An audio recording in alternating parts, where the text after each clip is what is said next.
People in identical monochrome uniforms hurried each other. There wasn't much time left. Children in cages around them were sobbing hysterically. Among them, the girl with pink hair was chosen. Her hands were cuffed. The light barely reached the corner where she sat with her knees bent. The man in uniform roughly pulled her out of the cage by the collar of her coat. He instructed her to stop crying and be more obedient. Otherwise, the unpleasant outcome was obvious. To make it more convincing, he reminded the children what happened last time to a girl who tried to escape but was caught. Although the heroine did not have a clear enough idea about it, it seemed to her that she had already ended up in hell. The voice was making a dramatic speech. It asked if they remembered the villain who had made absolutely everyone tremble with fear 7 years ago, emphasizing the tragic end of his fate. Then, after a pause, the voice theatrically rose, feeding the excitement of the auction participants. The next item is the daughter of the Duke of Hungary himself. If anyone here has any outstanding debts to the Duke, this is a great opportunity that may never come again. Her father, the Duke of Hungary, had power in the Goeth Empire. 7 years ago, due to some events, the Duke's family fell into decline. The Duchess died in prison, and the Duke followed her. The rest of the family scattered in different directions. As soon as she was born, she was given to the Duke's subordinate, Count Salmond, to be raised. At first, everything was moderately good. The Count paid her enough attention. But as soon as news of her father's death reached him, everything changed. The child of noble birth was subjected to bullying and forced to perform the functions of hired servants.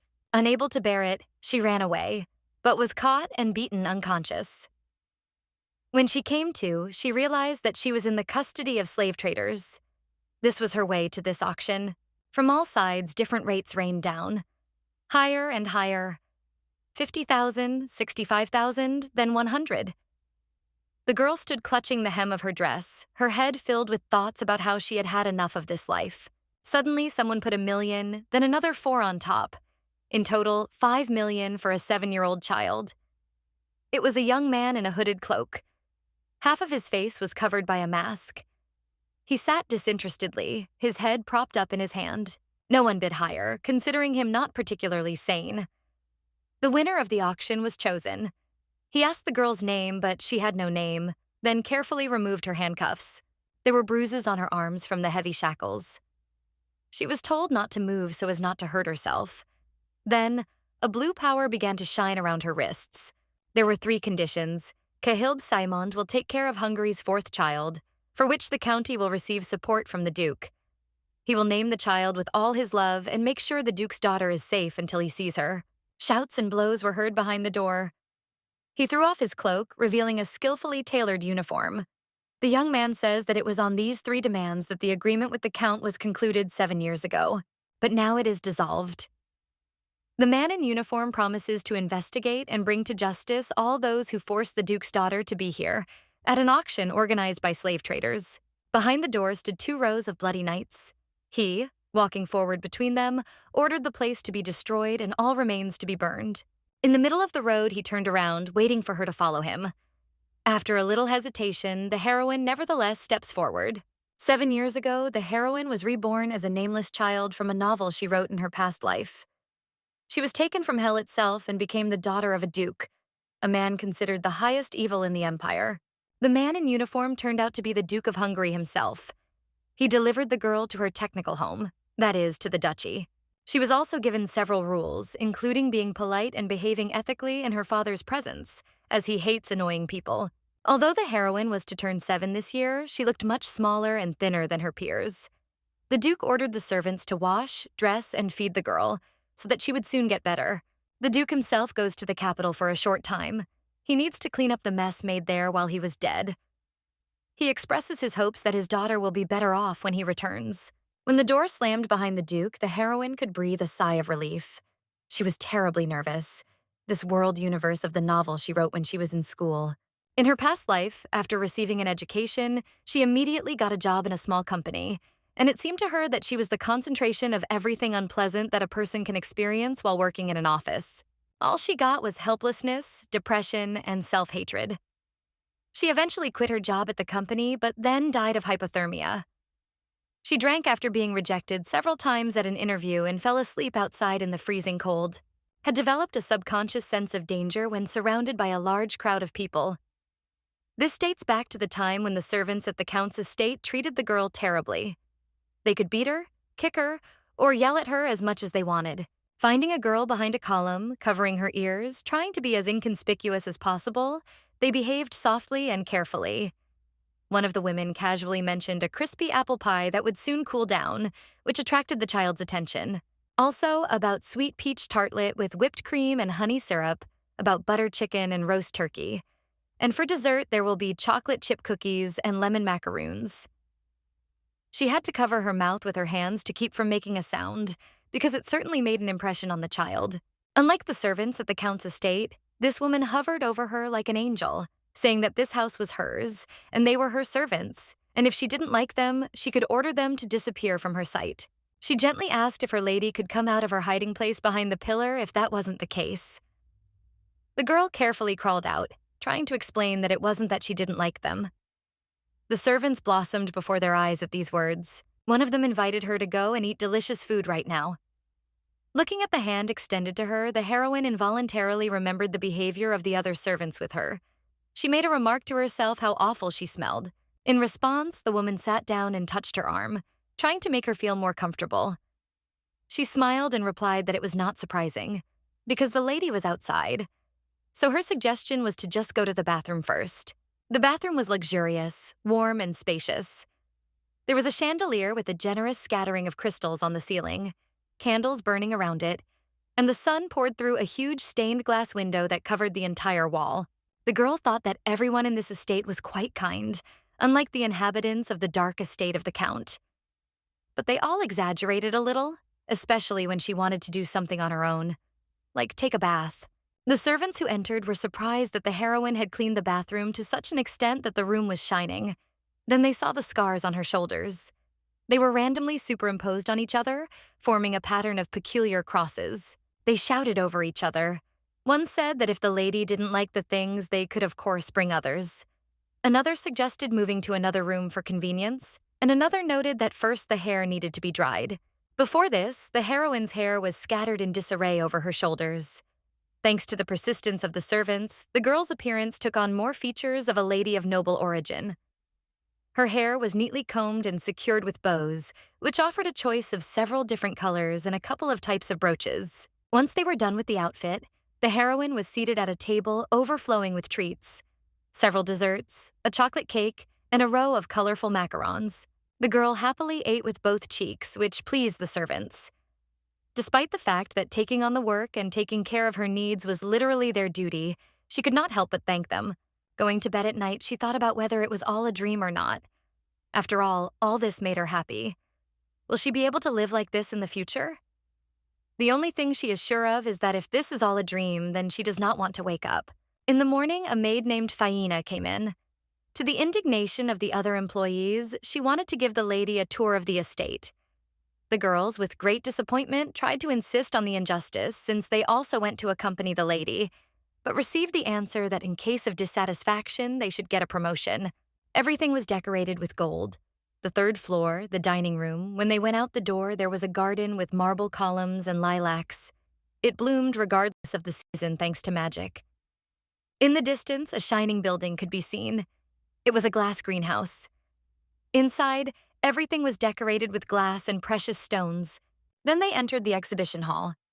There, in addition to other examples of art, hung a portrait of the Duke's family with 3 sons. The heroine remembered that she also had a family in the real world, but instead of love, she received cruelty and insults from them. Faina noticed the saddened look of the girl.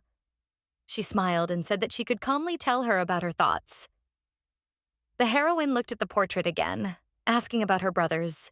The eldest lord of the House of Hungary has set out on a campaign to destroy the stigmata. The middle one is studying at the Imperial Academy. And the youngest in turn received a special blessing during the awakening ceremony. Now he is in the tower to learn how to control it. The heroine was disconcerted by this. In a world where all the gods had fallen and ceased to exist, blessing is a power given by seers known as guardian stars. And the ritual to receive the blessing is called the awakening ceremony. Stigmata are the monsters of this world that were born from the curse of the last god. And their representative is known as the Stigmata King.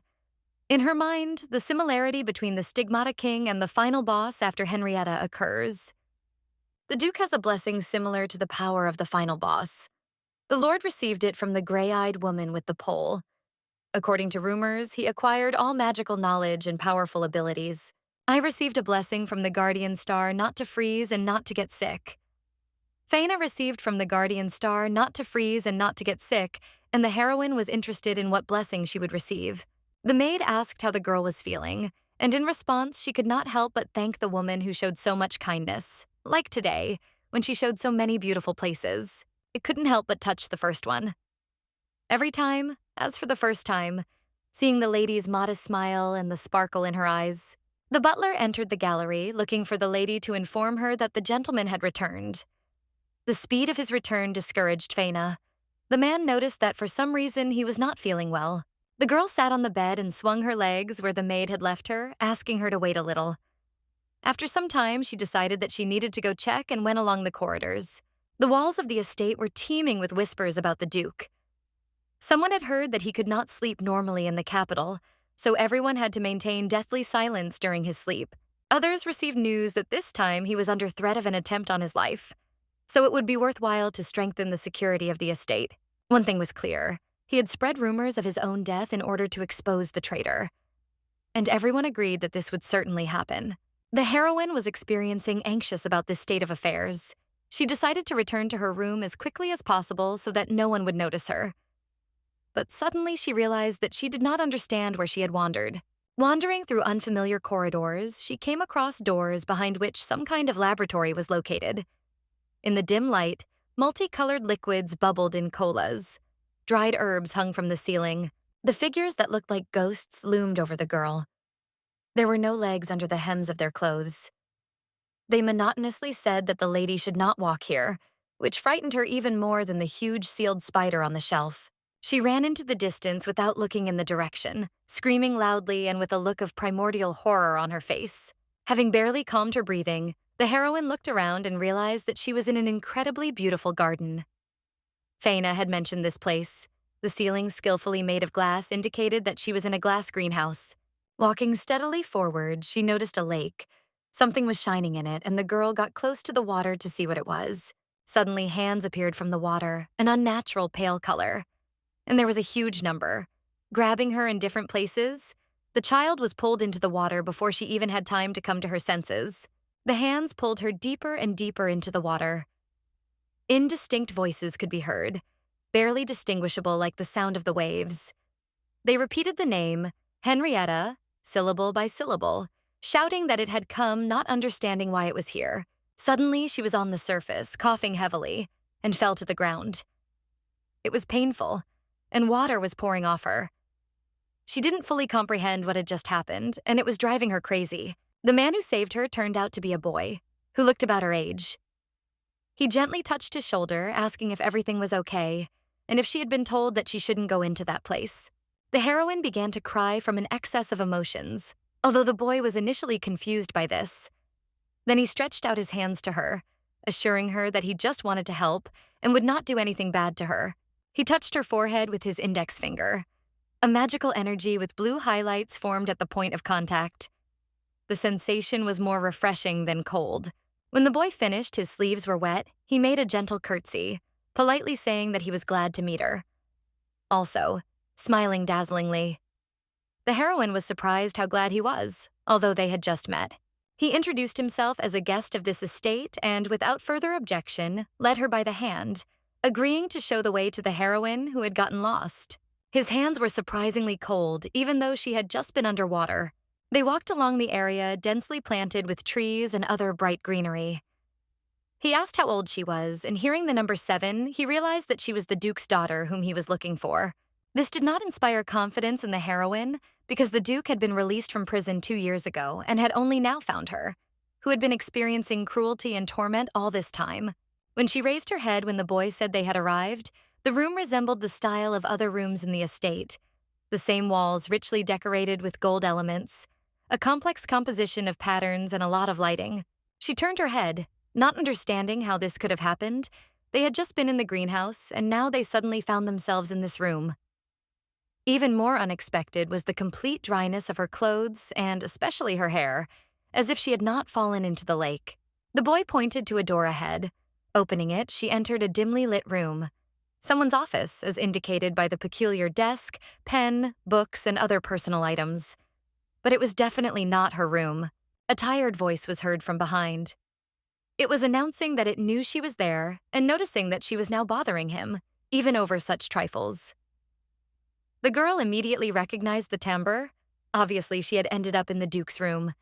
And in realizing this, a new wave of horror washed over her. She realized that she couldn't move. Her body was frozen in one position. Her pupils were wildly dilated and her lungs refused to work. The Duke approached slowly, blade at the ready. The girl, in tears, realized her mistake. The Duke was a villain who had no pity for himself or others, and she should have been more careful. Trying hard to speak clearly, she fell to her knees, asking or rather begging for forgiveness. Seeing her face, the Duke put down the blade, calling her a little mouse, but he thought that a murderer had sneaked in and he was already about to cut off all the limbs of the uninvited guest. He added, "By the way, was it Count Siemund who taught her to ask for forgiveness like that when she had done something wrong?" Obviously looking not particularly pleased with such behavior. The Duke sat her down on a chair and asked her what she had learned during her stay in the county of Semond. If you remember, the inhabitants of the county of Vengre are usually very capable, but his daughter's skills were rather primitive. She could read, write, and keep simple accounts. The Duke's mood was getting worse. If you think about it, she was his own daughter. Maybe that's why he cared. In a desperate attempt to prove her usefulness, because she wanted to stay in this estate, the girl noticed her other subtle skills. A good memory. She remembers almost everyone who has been to the county of Semond. A willingness to carry out various assignments, routine things, and mentally added that, in addition, both in her past life and in this one, she lived desperately. The Duke asked her if she had read Atlante. Her face flushed and she replied that she had not, but that she had heard of it. He put the book back and then mentioned the harpsichord, a musical instrument similar to the piano. The girl answered cautiously that she was not familiar with it, but if there was a book she could read it. The Duke crossed his arms and looked at her for a few moments. It was enough to see her swaying in her chair, so tired that she couldn't stand it. The room flashed before her eyes in torn pictures until she almost fell out of her chair. He picked her up by the scruff of the neck and walked a little in this position, threw her on his bed, saying that she needed to sleep first. Half asleep, the heroine tried to find the strength to act sensibly, to say that she would now return to her room, but feeling so tired, she was still more inclined to think that it had been too hard for her today. While she was in deep sleep, the Duke removed numerous ornaments from her hair and allowed her small palm to rest in his, simply sitting and watching her. Outside, it was raining and lightning was cutting through the sky. She woke abruptly from her nightmare, a dark, ethereal hand reaching out, a scream that repeated only one word. No. The hands held the sword downwards, swinging to deliver a crushing blow. A drop of blood fell into a whole red lake. There was a lot of noise around, as if she was in a closed, cramped room. The girl opened her eyes and saw an unfamiliar ceiling, which made her quickly jump up and sit on the bed trying to figure out where she was. The Duke, who at that moment appeared in front of the bed, frightened her.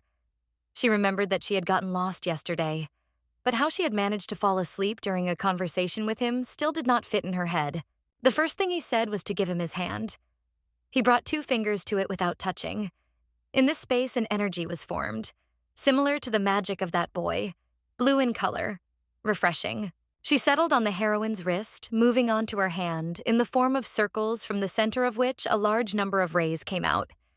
Seeing her confusion about this, he began to explain, being dissatisfied that the servants had not done this earlier. The estate is enchanted, so strangers who do not have a mark wander here, unable to find the right road or exit. The girl understood why, wherever she went, she always ended up in strange places, and eventually in the Duke's room. Her room is on the opposite side, 3rd floor, on the right side of the corridor. He called the servants to show the heroine out and asked her to come to him after dinner, as he still had questions for her. She carefully walked out the door, still not having recovered from the feeling of yesterday's disorientation. Faina, Miley, and Celia were waiting for her there, and they immediately ran up. Faina apologized because she should have warned the lady about this, but in reality, she thought that she would always be by her side. The heroine believed that there was some guilt in this because she should not have left like that without telling anyone. When the maids found out that she had received the mark, it caused a stir. The young masters received it only when they were 10 years old. Apparently, the master takes great care of the young lady. Hearing that the lady had to meet her father after dinner, they immediately took her to the bath, talking excitedly. Would she like to use the same bath products as last time? And the new dress they ordered had also arrived. Duke Vengray sat at the table in his office, dressed in a uniform with brooches of honor. Yesterday, the heroine told him that she remembered everyone who visited Count Semond. Now he asked her to tell him in more detail. Then she sat in a boardroom among strangers, most likely of high rank. It seemed to her that these people could make holes in her skull with their looks. The Duke, with one word, reduced all the talk and misunderstanding about the heroine's presence here to silence. He ordered that before they began, they listen to the proposal and ask all the questions afterwards. The girl clutched the fabric of her dress, frantically assuring herself that she would definitely cope. She began with the topic they had discussed a few days ago. Baron Damien was visiting the Earl's house. Baron Anthony and Earl Paulford were also present. When she recalled the topic of their conversations then, a characteristic sound of hunger was heard. This amused those present, who quietly chuckled in their arms and fans. Usually, she has a snack every 2 hours, and she cited the well-known fact about the rapid exhaustion of a child's body to relieve her own awkwardness, because the grumbling did not stop and her face was flushed.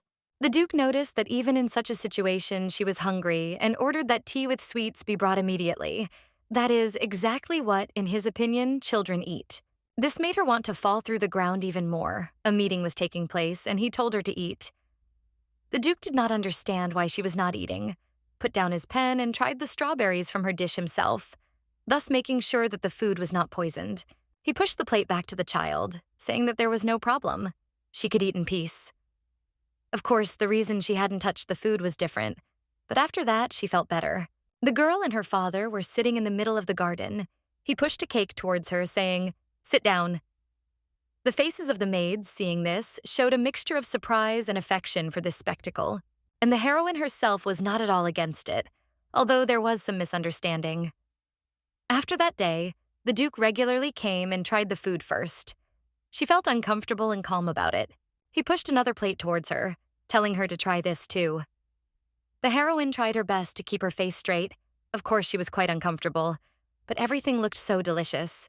When she lived in County Salmond, she was called upon only when food needed to be tested for poison. The poison was not fatal, but it was painful enough. Now he tries everything first, saying that the food is safe and then only eats it. Maybe he realized that deep down she is just afraid to eat. If you think about it, she is his daughter, and that is probably the reason for his concern. She was also worried if there was poison in the food, but the maid said that the master was protected by magic, and poison was not a threat to him, surprising her concern about such things. The Duke informed her that they would be going to see the orchard the following day, and that she should be ready for the day. He added that she had better inspect the land that would soon become hers beforehand. While the maids were combing the lady's hair for bed, she seemed to be floating far away. She asked Fina if she had been there and what kind of place it was, hearing that the maid blossomed before her eyes. She heard about the Duke's assistant, that the lady was so enthusiastically talking about the orchard. Although in fact she was then simply assigned to Shady, the Earl's daughter. This gave the heroine the idea that perhaps she herself, without realizing it, let her father know that this was one of her few pleasant memories. At the same time, she realized that lately she had begun to value life, and that, unlike memories, the instincts of a child tended to take over her body and mind, and she had to be more careful. Lying in bed, it was hard for her to fall asleep, although it wasn't even an errand, just a walk. Her heart was pounding wildly from excitement. Pulling the blanket up to her nose, she could only think about this while looking at the ceiling. The maids were bustling around her room, worried that if the lady didn't fall asleep now, it would be hard for her to get up tomorrow. One of them suggested that even so it was good, since she was worried that the girl would say that she was scared. Fina also noticed that it was wonderful that the gentleman cared about his daughter more than she thought. During the report that the lady had been hurt, she was so scared that she even thought she would die. Suddenly, the Duke appeared behind them and asked what they were doing there. The maids tried to quickly bow out, saying that the lady had just fallen asleep. But the Lord ordered them to follow him on an errand. The heroine looked out the window, enchanted. She, the Duke and Fina were riding in a carriage on their way to the garden. The maid, inspired by the lady's happiness, announced that very soon they would pass through the magic gates and be there. Around the flower beds were planted with tulips. The girl could not hold back an enthusiastic cry. A gray-haired man in a beret was rushing towards them, meeting the gentleman who had already arrived. The Duke told her to take the servants and look around as he had business to attend to. Her spirits, despite her earlier excitement, were so high that she kept smiling. The garden is located to the north of their property. They say the climate here is regulated by magic. There were many ripe fruits on the trees. She picked them and showed Faina blue butterflies around the flowers in the flower bed. On the way here, Henriette told her that his sons had already divided the estates among themselves. The property rights had also been transferred to them, and the rights to manage them would be personally given by the Duke when they were older. The gray-haired man brought the horse that the gentleman had prepared for the heroine and asked if she wanted to go for a ride. Faina carefully held her on the horse so that the lady would not fall off. Then she fed the horse right from her hands, and the man told her more about the garden, proudly pointing out these views. A dog ran up to the girl and immediately began licking her cheeks, which the heroine found touching. They ran around the fountain together for a while until Faina's cry invited her to a meal, because it was already time to eat. Sandwiches and cakes were laid out on the blanket. Among this, on one plate, there were strange cookies. Faina, in a whisper, explained that the gentleman had prepared them himself, which confused the heroine. Were his thoughts too radical? The business he had with the maids yesterday was the question of what simple recipe he could make. Since his daughter would not eat food that he did not give her, his chain of thoughts looked like this. If she eats well, then I give it to her. Then she eats only what I give her, which means I have to cook it myself. He sat waiting for her verdict. The girl tried her best to keep a smiling face after tasting his cookies. The taste was hard to describe with a softer word than devastating. She still felt uncomfortable eating alone, so she handed one of the treats to the Duke, asking him to try it because it was very tasty. Having accepted the donut extended to him, the Duke sank into thought. He had 3 sons and a daughter. The eldest, Avel, avoided him. Camillon ran away, and Calix, as soon as he saw him, immediately began to cry. But this child seemed completely different to him, with her attentiveness and certain signs of care typical of father-daughter relationships. This brought a slight smile to his face. On the way back to the estate, in the carriage, the Duke asked her if the orchard had recovered, affectionately calling her baby. The heroine enthusiastically described how delicious the fruit was and how impressed she was by the local beauty. In her story, she mentioned a glass greenhouse, which surprised her father. The girl explained that her visit there was only a consequence of the lack of a mark, due to which she got lost. Henriette instructed him not to go there again if possible, because it was not a place for admiration. Dangerous things were hidden in the depths of the greenhouse. Stigmata were sealed inside the lake. Only he could enter there, because the ban did not apply to him. This information surprised the heroine, because despite his words, she calmly went inside. And besides, there was a boy there, a certain guest, which made the mystery of the greenhouse even more confusing. In the gray, unpretentious estate, men in tailcoats had gathered. Influential people. One of them, not holding back his anger, was smashing the table with his fist, shouting at the others. He felt as if he was shouting into the void, because no one seemed to appreciate the danger of the situation. It was Count Evelyn. He was asked to calm down, but he kept trying to somehow hammer it into their heads. How can he be calm? In just a few days, half of the faction was attacked. The most significant places were attacked.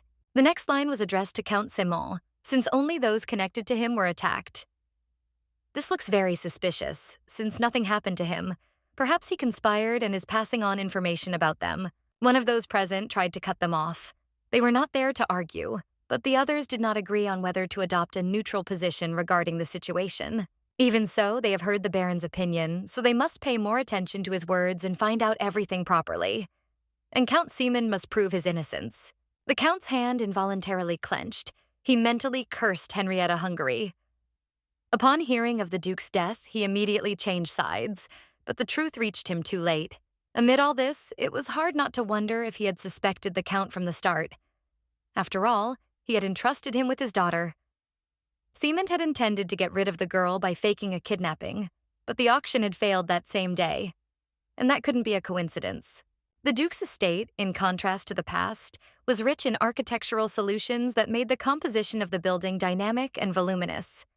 Light stone, golden window frames, a huge number of details, from the fine carving of stone slabs to the variety of figures at the junction of the walls and roof. The heroine sat in a room with life-size windows and drew. She looked at her drawing with skepticism, noticing minor inaccuracies. The estate had strict restrictions on the games a lady could play alone. That's why she had recently taken up drawing. After racking her brains over her work for a while, she got the idea to go to the exhibition hall, where there are a bunch of paintings, based on which it would be easier to analyze her mistakes. And she has had a mark for a long time, so she can move around freely. First of all, she paid attention to the portrait of her parents and 3 brothers, taking this as a model of how to draw. She looked at the faces of the still small boys on the canvas. The servants said that they would soon return to the estate.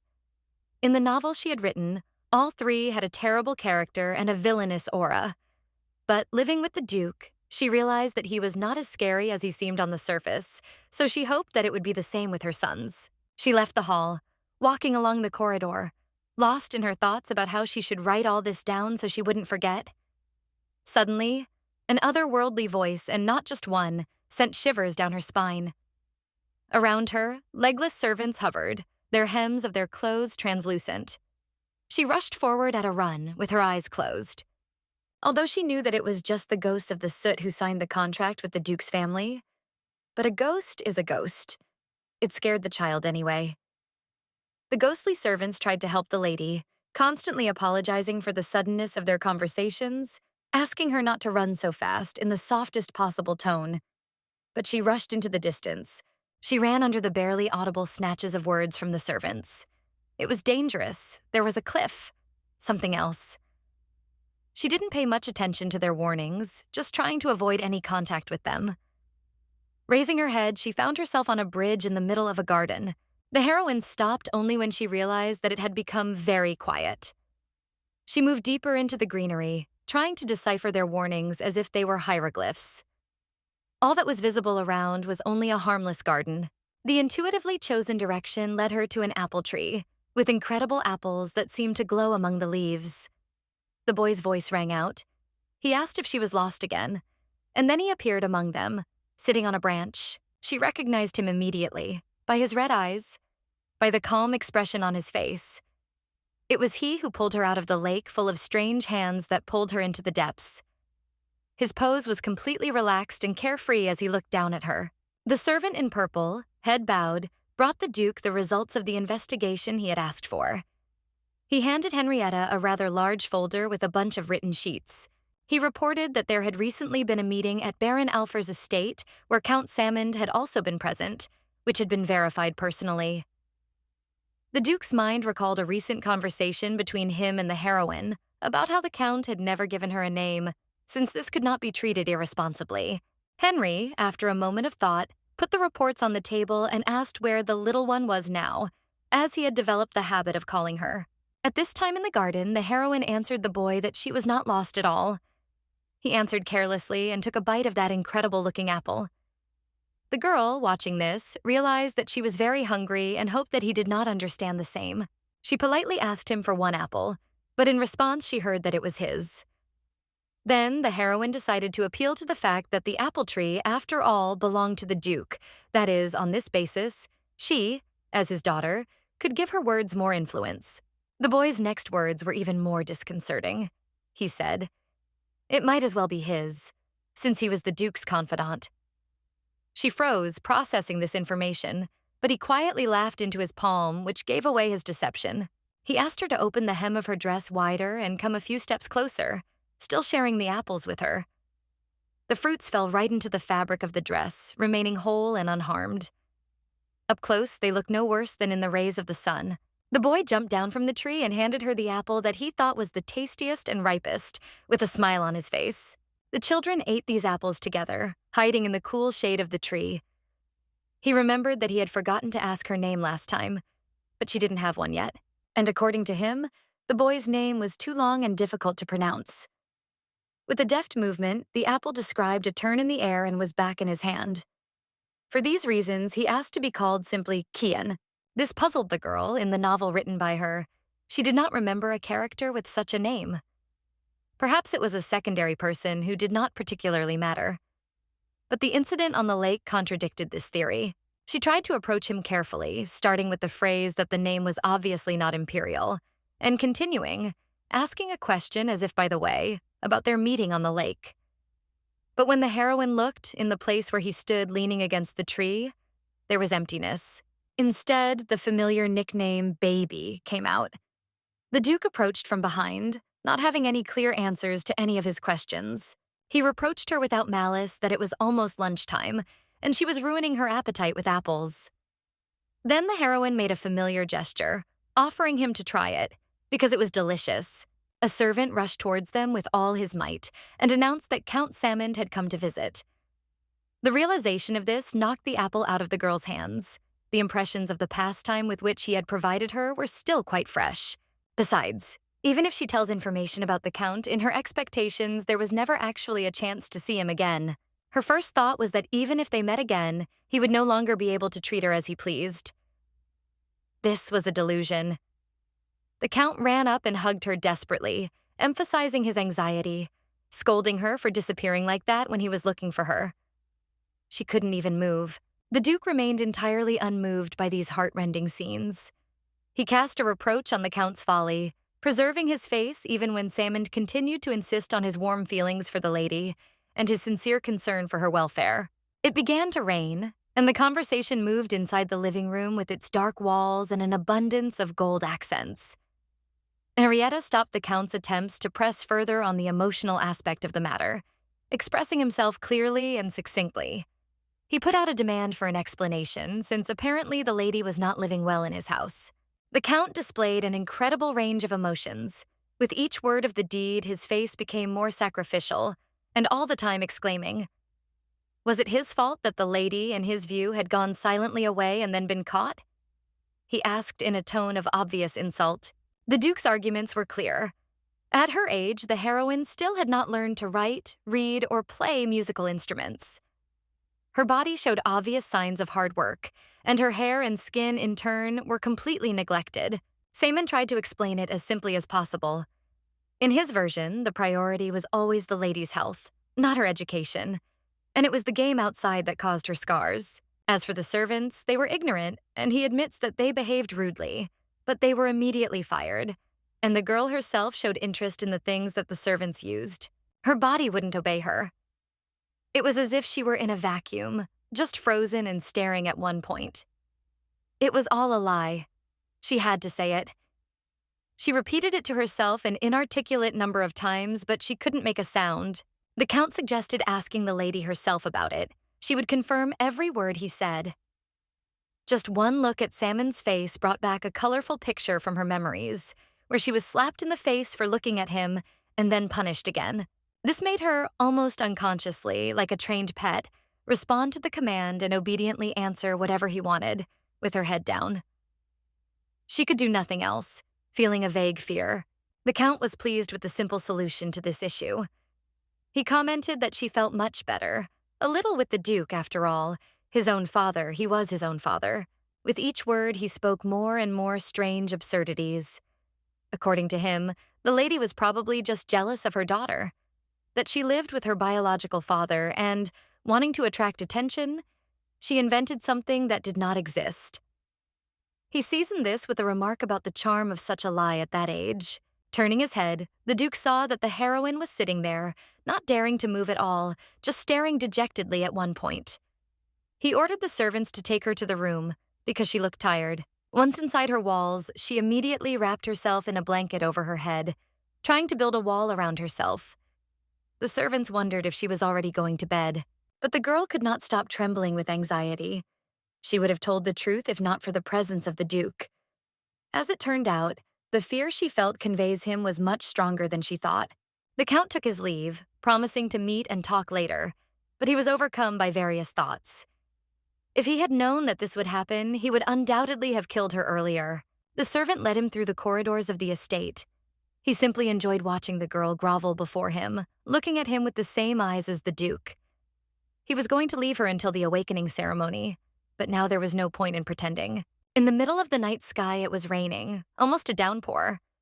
The heroine's sleep was disturbed by otherworldly voices. They asked with all sincerity, nevertheless, to listen to them. At first, jumping up on the bed, she was caught off guard by these translucent entities above her bed. But then, she gathered her strength to talk. After what she experienced when meeting the Count, she was no longer so scared. The ghosts wanted to tell the master, of course, but it seems they are tied to a certain place from which they cannot leave.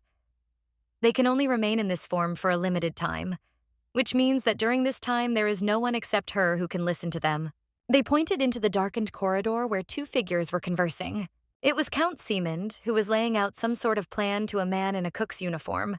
The girl thought she had seen him before. Only fragments of their phrases reached her.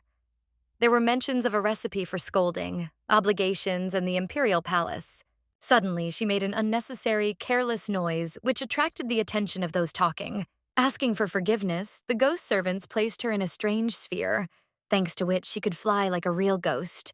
And the Count discovered emptiness in the place where the heroine had just been. In the morning, while the servants combed her hair, she recalled the adventure, comparing the sensations to a roller coaster. Still, she needed to discuss this with her father, since the Count was obviously up to something. Simond was talking about Karela. After thinking for a while, she finally remembered. It is a medicinal herb that acts as a poison on the body, blocking the mana in the human body. It has a special aroma, so to eliminate it, a special method of preparation is required. She wrote about it in her novel.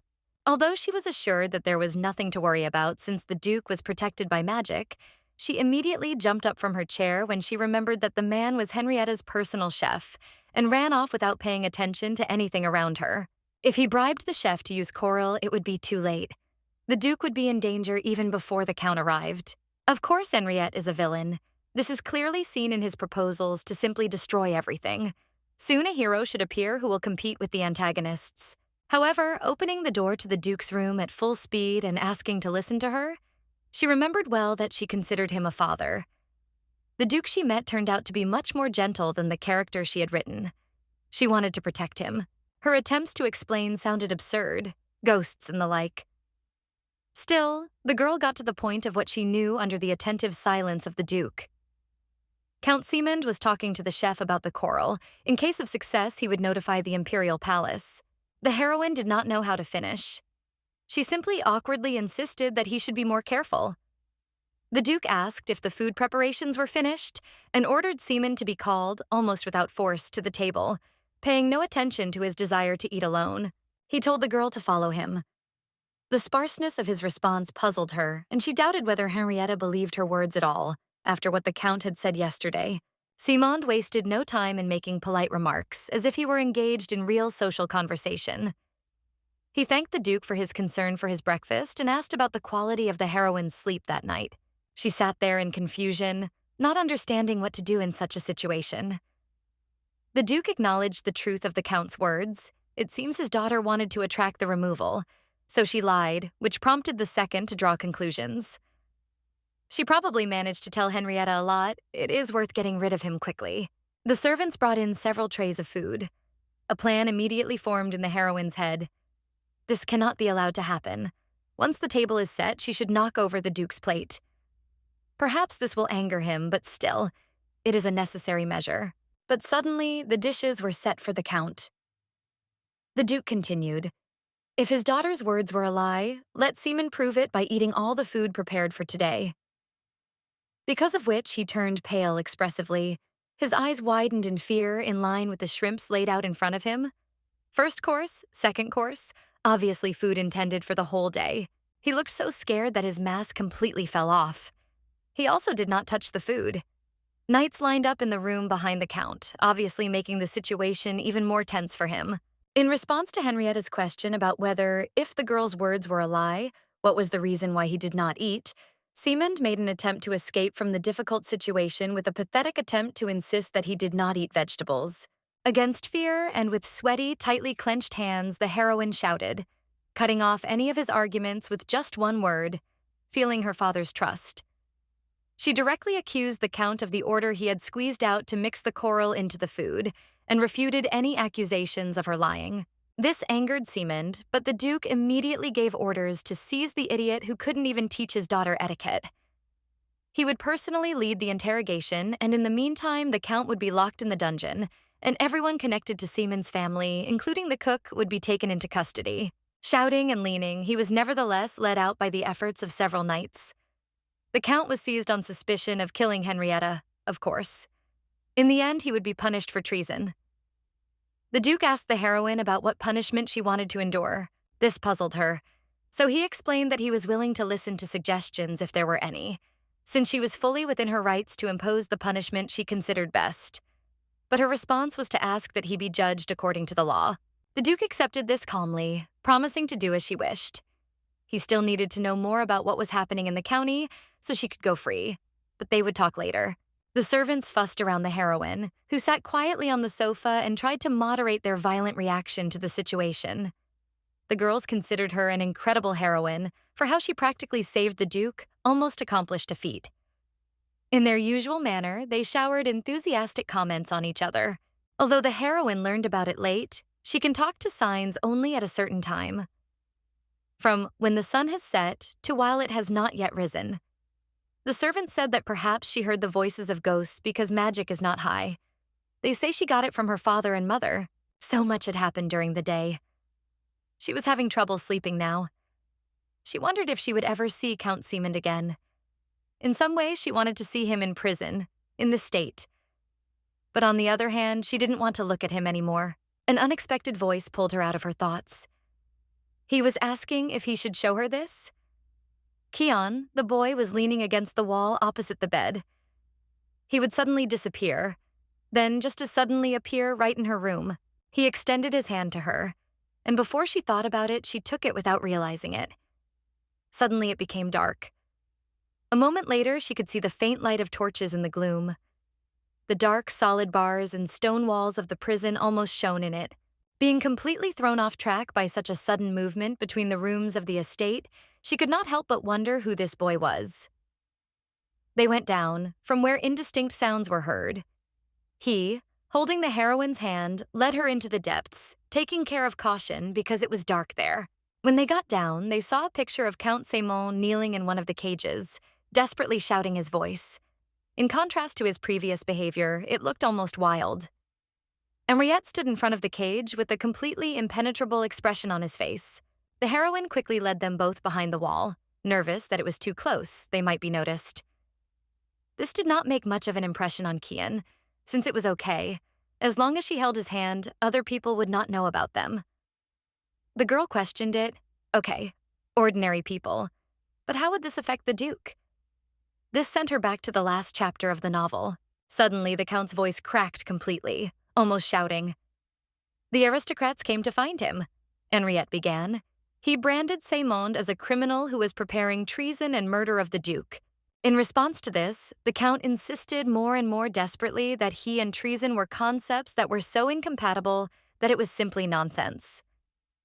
Henriette declared that it was not for him to decide whether he had committed treason against the Emperor or not, and gritting his teeth asked why Seaman needed to touch his daughter. If he couldn't raise her, then he should have returned the little girl, as he called her, to him when he came to collect her. It was stupid of him to trust the Count.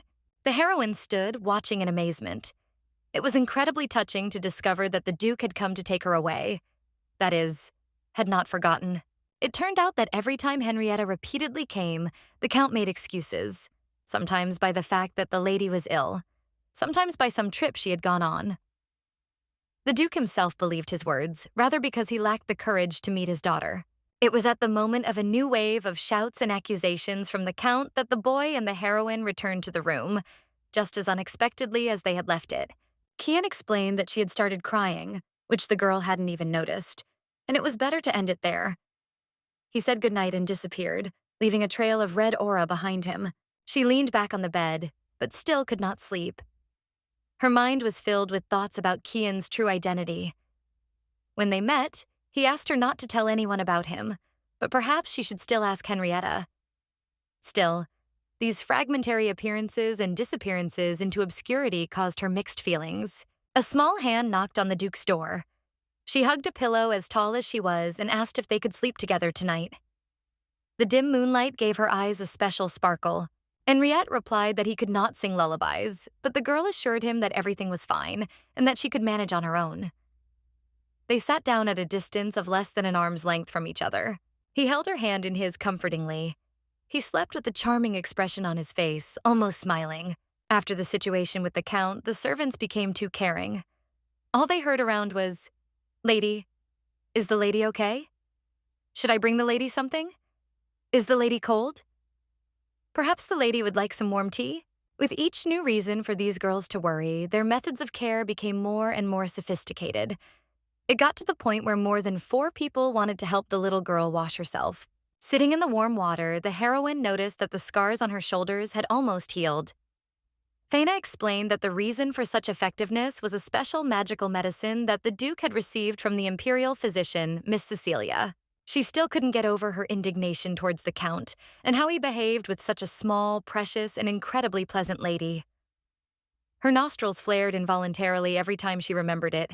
Trying to distract herself, she quickly decided to stop stumbling in such dirt and began massaging the lady's shoulders, even before she gave her consent. The tickling from Fina's finger movements made the heroine laugh uncontrollably into her palm. She had overheard that Earl Seamond would be punished and his family records would be completely destroyed. This was a much harsher punishment than the servants had muttered. If this was the case, she would never have the chance to meet the Earl again, so she had no reason to be afraid anymore. The servant in purple entered the Duke's office, bowing. Henriette handed him an envelope with a letter, ordering him to deliver it personally. After asking if he had prepared what the gentleman had asked for, the man in purple stood with a massive stack of books. One of the maids informed that the heroine was called to the Duke at this time. That is, right now. This put her in a stupor, since the girl had already told everything she knew about what was happening in the county, so she saw no reason to call her for a conversation. When she entered, she saw a huge number of books, whole stacks piled on the ground. The Duke invited her to sit on a soft sofa and rest a little. He said some strange name, and after a moment of assessment, he said, "Not that." Then came the names Bert, Fioria, and others. The servant in purple stood to one side, also with a book in his hands, and nodded, leaving only impartial comments regarding these or those names. An empress who ruled 500 years ago, a nickname given to an ancient sage who took care of the crown of thorns. She knew without explanation that the Duke was choosing a name for her. Marie, Agelia, Galenia, Tepeia. The continuations poured out one after another. At best, Henriette honored them with a drawn-out, thoughtful sound. It warmed her soul to hear him try so hard for her. Regina, Eos, Rania, Selena. It seemed to stretch to infinity. Turning his head, he found the girl lying on the sofa, peacefully snoring. Henriette slammed the book shut and picked her up, careful not to wake her. He carried her into the room, muttering under his breath how quickly she got tired. Something caught his attention, and turning his head outside the window, he saw a pink color. These roses evoked the spirit of his wife in his head. Her clothes themselves were full of images of these flowers, from the color of her hair to her smile. She called him by name. Laying the heroine down on the bed, he gently brushed her hair away from her forehead and sat down next to her, smiling as he wished her good night. In his hands were the hair clips that he carefully pulled out of her hair, letting them fall across the pillow. The image of his wife, Lady Hungary, held out a flower, that very rose, looking softly at them both. She simply spelled out one name, Rosetta. The old name for the summer roses that are the symbol of the Hungary family is Rosetista Charlotte. Rosetta Charlotte Hungary. That was how her name was chosen. The butler knocked on the door with his white-gloved knuckles.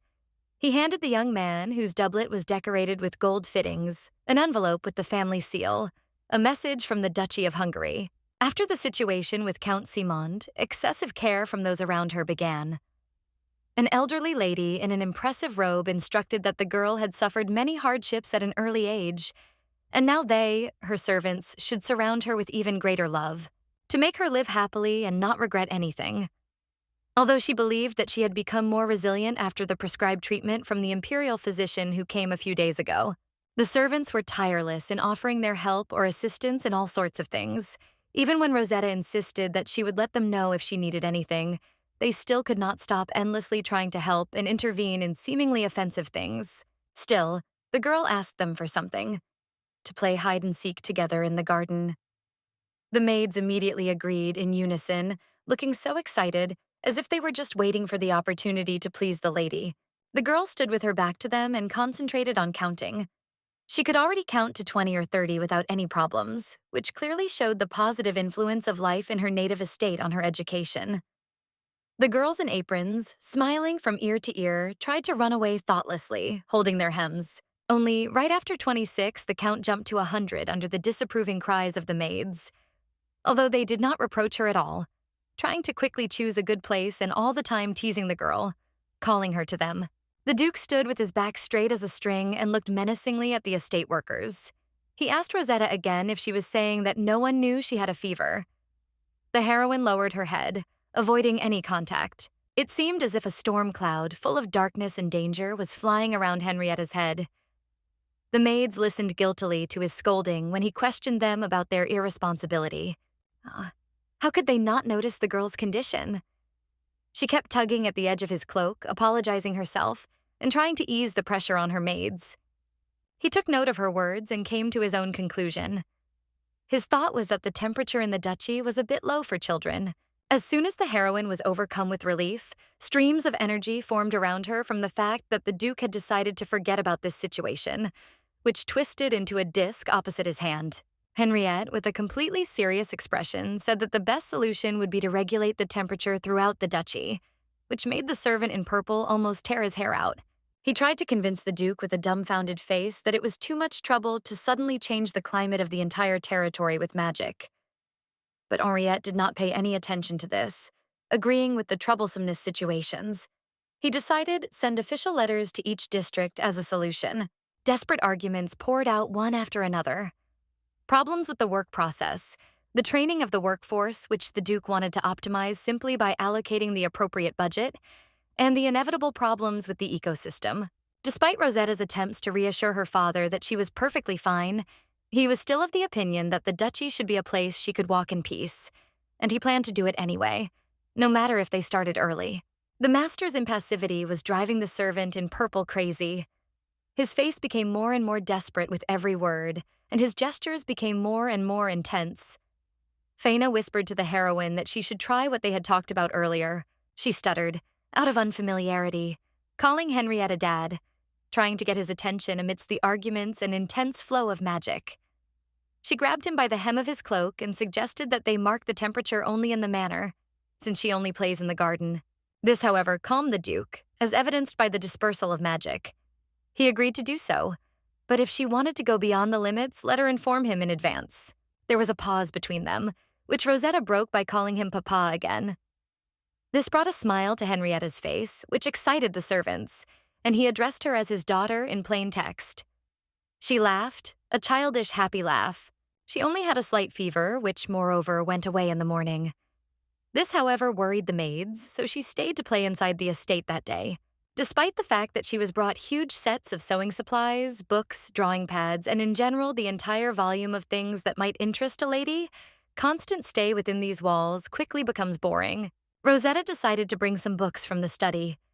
Walking along the corridor, she noticed something below. She had never seen flowers here before. Perhaps it was due to the snow, because it had melted now.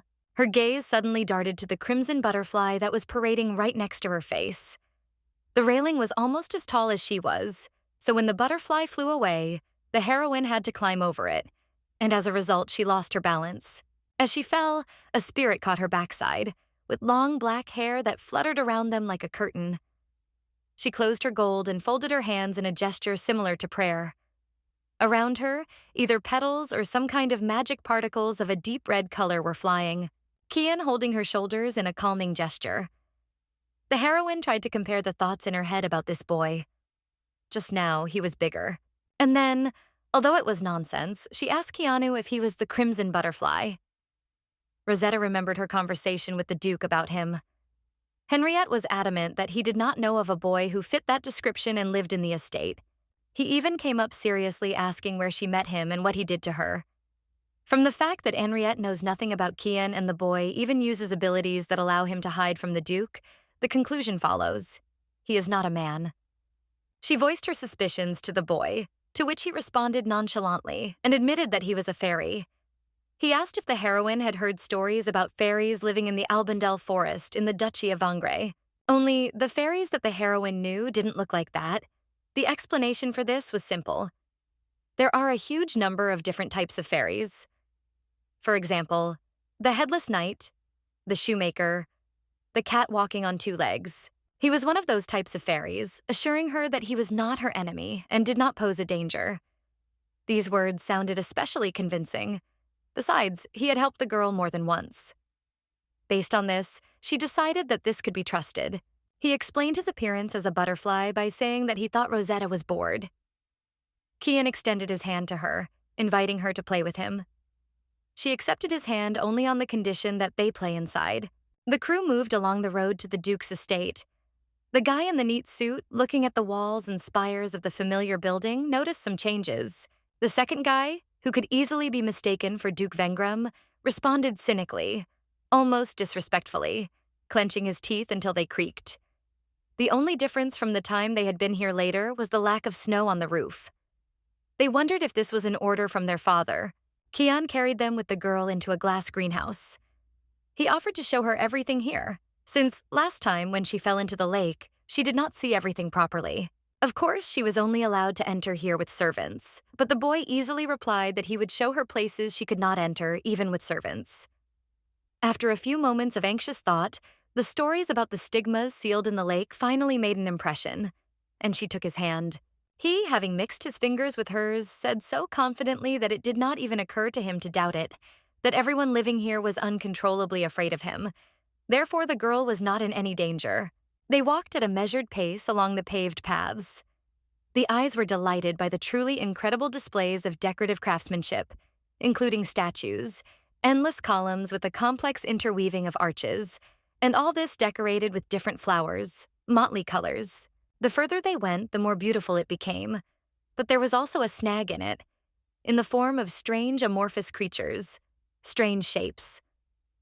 This made Rosetta shiver behind Kian's shoulder, although the creatures parted as they approached. She voiced her impressions of their strangeness. The boy explained that these entities are one of the types of stigmata. Usually, stigmata appear when already born like that, but there are also cases when stigmata become after death. Having completed the formation process, they become a separate subspecies of their breed. This information prompted the heroine to ask the question, why do such creatures live in a glass greenhouse?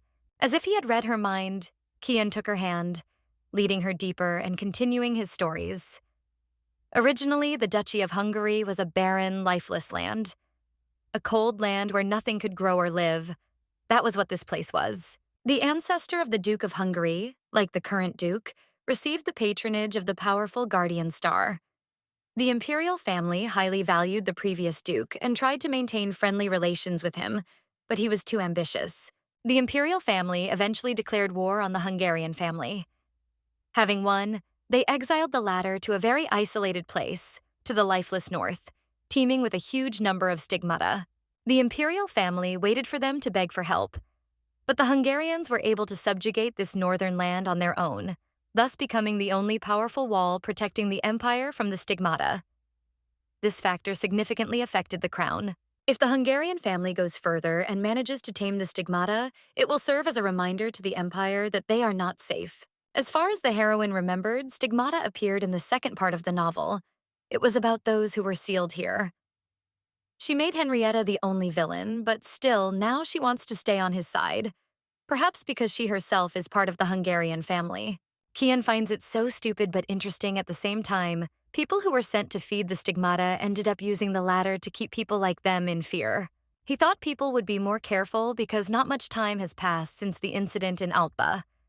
The Altba Empire, a large state that called itself an empire, but due to the invasion of the stigmata, along with their king, was destroyed in one night. That was 9 years ago. The Jurth Empire and the surrounding lands were in disarray for a long time. Not much time has passed since that disaster, but it has already been recorded in history. Kian really did sound like he wasn't a human. All she heard was that the imperial family got what they deserved, and it seemed like Henrietta had gotten her due revenge. At this point, the conversation ended. They walked in silence to the end of the greenhouse. The silence was interrupted only by the heroine's head shaking around, trying to notice every detail, and the sounds of water from somewhere deep in the greenery. Having crossed the bridge over the artificial stream, the boy said that that was all, and if she was satisfied, it was better to go back, because they had already started looking for her. He knew this for sure. Fairies have good hearing.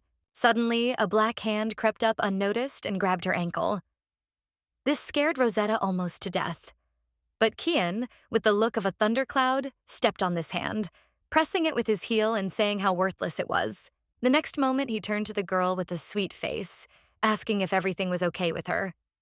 He called her by name, but the heroine is sure that she did not tell him. The boy quickly said that he simply heard the servants call her that and asked if she could walk. He carried them into the corridors of the estate. Before leaving, he, with a smile on his face, reproached her for being impolite, since she did not introduce herself and in the same tone asked her to personally say her name. Since she had been given a name, she had never been officially called by anyone. Now it made her heart beat faster. Gathering her strength, she put her hand to her chest, smiling brightly, and announced that she was Rosetta Charlotte Hungary. The boy was pleased. He asked if they were friends now that they had become closer, having learned the name, which seemed to the heroine a strange way of values in fairies. But in friendship with him, she saw nothing wrong. She gave her consent, hoping that their friendship also meant that they could communicate informally. Somewhere behind them, the maid's voice was heard, confidently approaching. Ken withered away, promising to have some fun some other time. Faina ran out onto the balcony, clearly relieved that she had found the lady, and reported that the young gentleman had arrived. The Duke's eldest and second blue. Rosetta entered the Duke's office with a silence where her heart was beating. Her mouth was involuntarily open, and the pupils of her eyes were dilated. In the office, in front of the table where the Duke sat, stood two guys with a significant difference in height. They turned to her as soon as they heard the sound of the door. They looked much older than in the portraits. The girl was overcome with doubts about whether they remembered her and whether they would be able to get along. She immediately regretted that she had given them certain characters in relation to her own ideas about villains. The elder one was very similar to Henrietta. You could even read it in his eyes. He knelt down to be on the same level with her. He suddenly remarked out loud how small she was and how big her eyes were. This caused misunderstanding on her part, but any words she said he took as a sign that she was not a doll. The next moment, Aval took her hand and smiled sweetly, saying that he was her older brother. He missed her very much, and how good it was that she came back. Her other brother leaned over with interest, and then without warning grabbed her by the waist and lifted her into the air, spinning her around and exclaiming with delight, "This is his little sister." Soon Rosetta even laughed. It was like an attraction. He called himself Camillon, still twirling her, saying to his brother how sweet she was, much sweeter than all those sisters they boasted about at the academy. Aval reproached him for the noise. They were still in front of their father. Camillon pulled Rosetta to her feet. The Duke came up to her, introducing his sons to her once more. The eldest and the second, Calix, the youngest, would return later, and then they would meet. The heroine clasped her hands and with a sweet smile that only children can make, said that she was glad to see him and asked him to take care of her. This caused a surge of tenderness in Henrietta. Abel in turn remained with the same impenetrable face outwardly, and only Camillon's eyes betrayed his characteristic interest. Henrietta turned to her sons, since they had no business in the imperial palace. Let them live here, in the estate. This was quite unexpected for the heroine. From the point of view of the author of the novel, she understood that they should have appeared later and the characters were inappropriate. It was almost an invitation, but the Duke said briefly that it was an order. The sons lowered their heads and even adopted identical poses in their submissive silence. The atmosphere of interaction between them seemed frightening. Camillon asked if they could take Rosetta for a walk. After all, this was their first meeting, and he personally wanted to spend as much time with her as possible. Henrietta's words felt like blades held to his throat. His son had always been considerate. The Duke had given his permission only on the condition that they were confident that they could take care of her and would not be reckless in behaving with extreme caution. At the door, she said goodbye to him, calling him daddy and saying that they would be back soon. He smiled in response. This was already something incredible for sons, and then answered simply, he would wait. Both of these completely blew the heads of the sons. They walked in the courtyard of the estate. Camillon did not stop expressing his emotions regarding how green it was here. When he arrived the next day, everything was covered with snow. Rosetta explained that Henriette wanted to melt the snow throughout the entire duchy, but due to the efforts and persuasive skills of his assistant, this idea was postponed until later. It seemed to him that his father had gone mad. The problem was that even if you had mastered such magic perfectly, the climate could only be regulated within a narrow range, not to mention the huge number of side problems that came with it. Camillon was very sociable, Aval, on the contrary. When the conversation turned to Henrietta, he became distant, not paying any attention to such conversations. Apparently, he actually despises their father. The relationship between the brothers looked quite warm, which made her happy. The second son, to cheer her up, suggested coming up with a cute nickname for her. Everyone does that at his academy. It was as if stars were shining around him, together with this joyful enthusiasm. Even Aval smiled in agreement. The first option was Rosie, then Rose and Zizi. But with the last one, it was difficult to understand whose nickname it was, so they decided to go with Rosie. Despite the childish nature of the thing, she appreciated how heartfelt they were about it. When the two of them got worried that she didn't like it, she decided to come up with nicknames for them too. She named the eldest Ava and the second Millie. This slightly discouraged the brothers, but they quickly pulled themselves together, watching how she rejoiced at her invention. Seeing her pure happiness, they undoubtedly forced out smiles as well, although they came out rather strained. Abel leaned over, stroking her head, and explained as gently as possible. She could call him whatever she wanted. He liked everything. But in front of others, it was strictly forbidden because they might start to despise them. They, a family that is considered evil throughout the empire, there are many people who are looking for an opportunity to attack them. It is impossible to put on display what is happening inside the family. It will give them another reason to mock them. After these words, she quite clearly understood that strange atmosphere between the Duke and his children. It seemed that Henriette raised his sons not to be despised. That is, indifferently and strictly. And it seemed that he succeeded, as befits a true villain. After this story, Abel immediately apologized, saying that he had said too much. And if he had suddenly brought up bad memories in her, he was incredibly sorry. In her novel, the eldest son was most like his father, although he despised him. A merciless monster who stands on par with Janit, but now he was very different from the version that the heroine created. Now he was refined and gentle. She quickly calmed him down, because the Count had already received a worthy punishment, so there was nothing to worry about.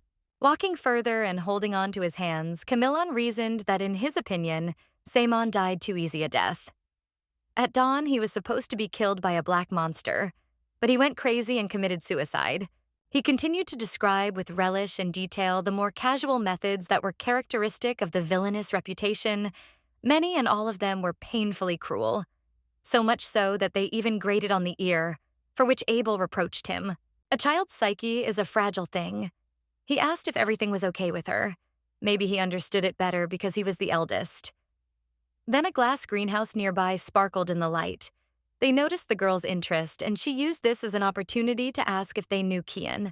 She described him in general terms, since the name had yielded no results. After a little thought, Camillon first came up with a guess, but she believed that children often had imaginary friends. He tried to whisper this in his brother's ear, but she heard it perfectly well. After that, any attempts to prove the opposite did not bear any fruit. And besides, the two of them had not been in the estate for a long time. They could not know. Interpreting her facial expression as a decline in mood, they began to console her under the pretext that they simply wanted to know more about Rosetta's good friend. She described Kian as handsome, caring, and polite, but sometimes a bit of a nuisance. She had a picture of him leading her in a kind of dance. That was their interaction. He always showed her incredible things that she would hardly touch without him. Aval labeled him as a bad friend if he allowed himself to harm her. He asked her to tell him immediately if anyone offended her in the future. With a too calm and serious face, he concluded that he would drown any offender in the lake. It occurred to her that now, if someone wanted to teach her a lesson, she should warn him to be careful. Millie, with the same casual look, noted that this was not quite right, because her father would be angry if the water in the food got spoiled. He enthusiastically invited his brother to cut off his head and bury it in the garden as fertilizer. It would be much more useful. The heroine belatedly confirmed her guesses. One should not expect sound ideas in this house. At sunset, they returned inside for a family meal. It was a silent affair, broken only by short, cold admonitions from Henrietta. If either of his sons glanced into the room, he would point out that they should concentrate on their food. After that, they would always look down at their plates. Rosetta felt this tense atmosphere especially keenly. Before that, she had been alone with the Duke, so she didn't really think about the others. There were some differences from the version she knew. At least the relationship was much colder. Today she was tired, so she fell asleep first as soon as her head hit the pillow. At night, she woke up with a feeling of dryness in her mouth. Taking the cup, she noticed that the lights were on everywhere.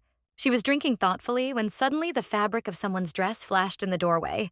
The girl was so surprised that she almost dropped her cup. She came closer to ask if anyone was there. Slipping behind the glare of that semi-transparent fabric, she froze in the doorway. A majestic figure, incredibly beautiful, illuminated by the moonlight, adorned her face. Her clothes were white and obviously not of a modern cut, and her face was covered by a veil that flowed in a cascade to the floor. Her voice was also mystical, otherworldly, which gave away her nature as a ghost. She apologized for frightening the girl for the tactlessness of her request, if she was okay, to follow the lady in white. She reinforced this with a vague phrase that they had prepared a place especially for her. Of course, Rosetta was scared, at least a little, at the prospect of following a ghost on such a dark night. But they always helped the girl, and it was obvious that the lady had some business with her. It was late now, but abnormally light. Only passing by the huge stained glass window, she realized that it was not because of the torches, but the full moon was to blame. The lady flew ahead with a lamp in her hands, giving everything an entourage. The full moon is a symbol of magic. The heroine heard that the full moon fills everything with magic. Today, for the first time in a long time, the moon is in this position. Thanks to this, many ghosts can gain power without the master's permission to show their appearance. Already in front of the doors, which as they opened poured more and more light, the lady finished with a phrase about how they had been waiting for such an opportunity for a long time to greet the girl. Behind the doors was a hall full of food, gold, and a festive atmosphere, even a piano. Around all this crowded the ghosts of maids and other workers. The lady bowed at the example of and said that she must have been late with the introductions. They, who live in this estate and were given a chance by the master to live in a new form, and they regret that they did not have the opportunity to greet her properly earlier. And the lady's name was Annabelle. She was the figure responsible for all these ghosts. The ghosts began to say their names and duties one by one. Olga Benson is responsible for the security and supervision of the Volbet estate. Ael was responsible for protecting the castle from curses, Cindella Ivelden, under whose command the magic in the estate was located. All of their voices were somewhat familiar to the heroine, but she could not remember where she had met them before. Someone stopped her when she ran down the stairs. Someone remembered her from that incident in the workshop, and so on to infinity. The lady in white cut off this stream in a businesslike manner, starting her speech again about how they had gathered today to introduce themselves to Rosette, although it was so late, which was inconvenient for them. She expressed her hopes, common to all the servants of the estate, that the girl would be comfortable enough here. Her speech was very enticing, alluring. You can listen to it for hours, and besides, it was not deprived of a secular character. Under these sounds, which in themselves warmed the ears, some servants began to play instruments. Their playing amazed the heroine. Such precision in observing the notes put their ghostly nature under rhetorical question.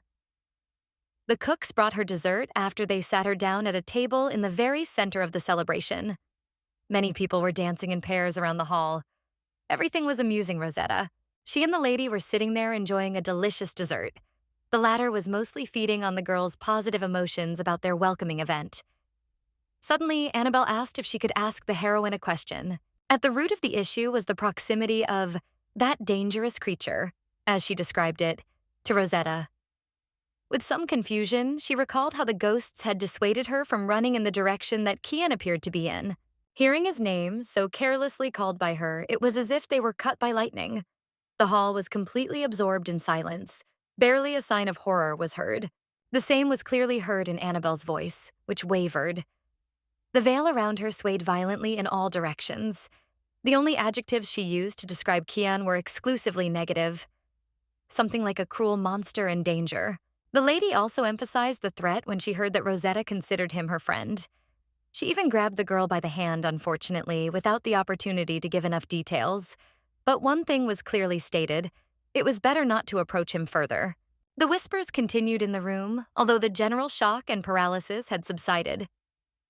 Annabelle began her vague story with the phrase that they had all lost to him at some point.